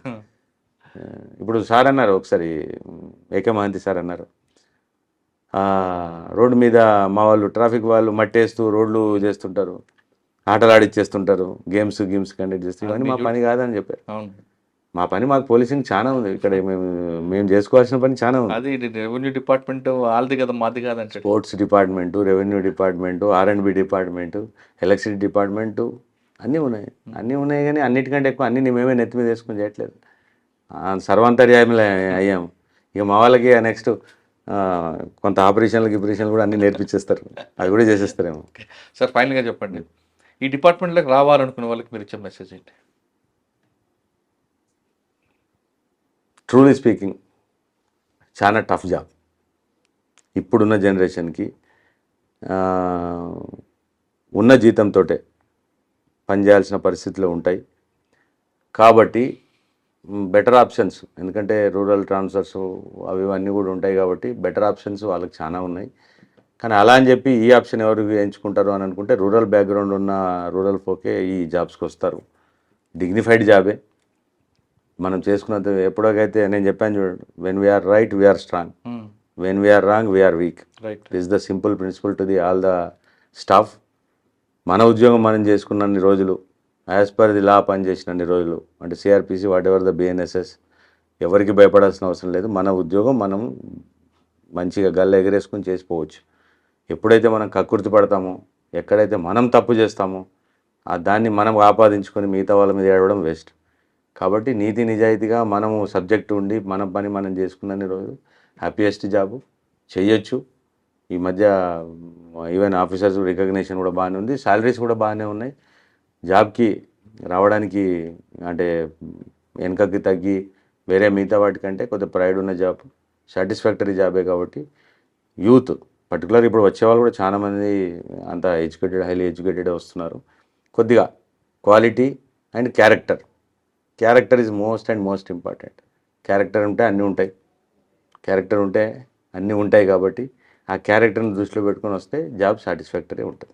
పబ్లిక్ సేవ చేయాలంటే the best platform police department అంటున్నారు రమణ గౌడ్ గారు. ఈ డిపార్ట్మెంట్లో కేవలం లా అండ్ ఆర్డర్ కాదు, ఏ సమస్య సామాన్యుడికి బాధ వచ్చినా ముందు తలుచుకునేది పోలీస్. అంటే దేవుడు తర్వాత ప్రయారిటీ ఇచ్చేది పోలీస్. కాబట్టి ఇందులో చాలా మంచిగా సర్వీస్ చేయొచ్చు. కానీ ఆ వచ్చిన వ్యక్తికి క్యారెక్టర్ చాలా ఇంపార్టెంట్. ఆ క్యారెక్టర్ ఉందంటే మీకు మీ కుటుంబాలకు కానీ తర్వాత కానీ అదొక ప్లాట్ఫామ్గా కంటిన్యూ అవుతుంది. ఎక్కడైతే మీరు నీతిగా నిజాయితీగా నిబద్ధతగా లేకపోతే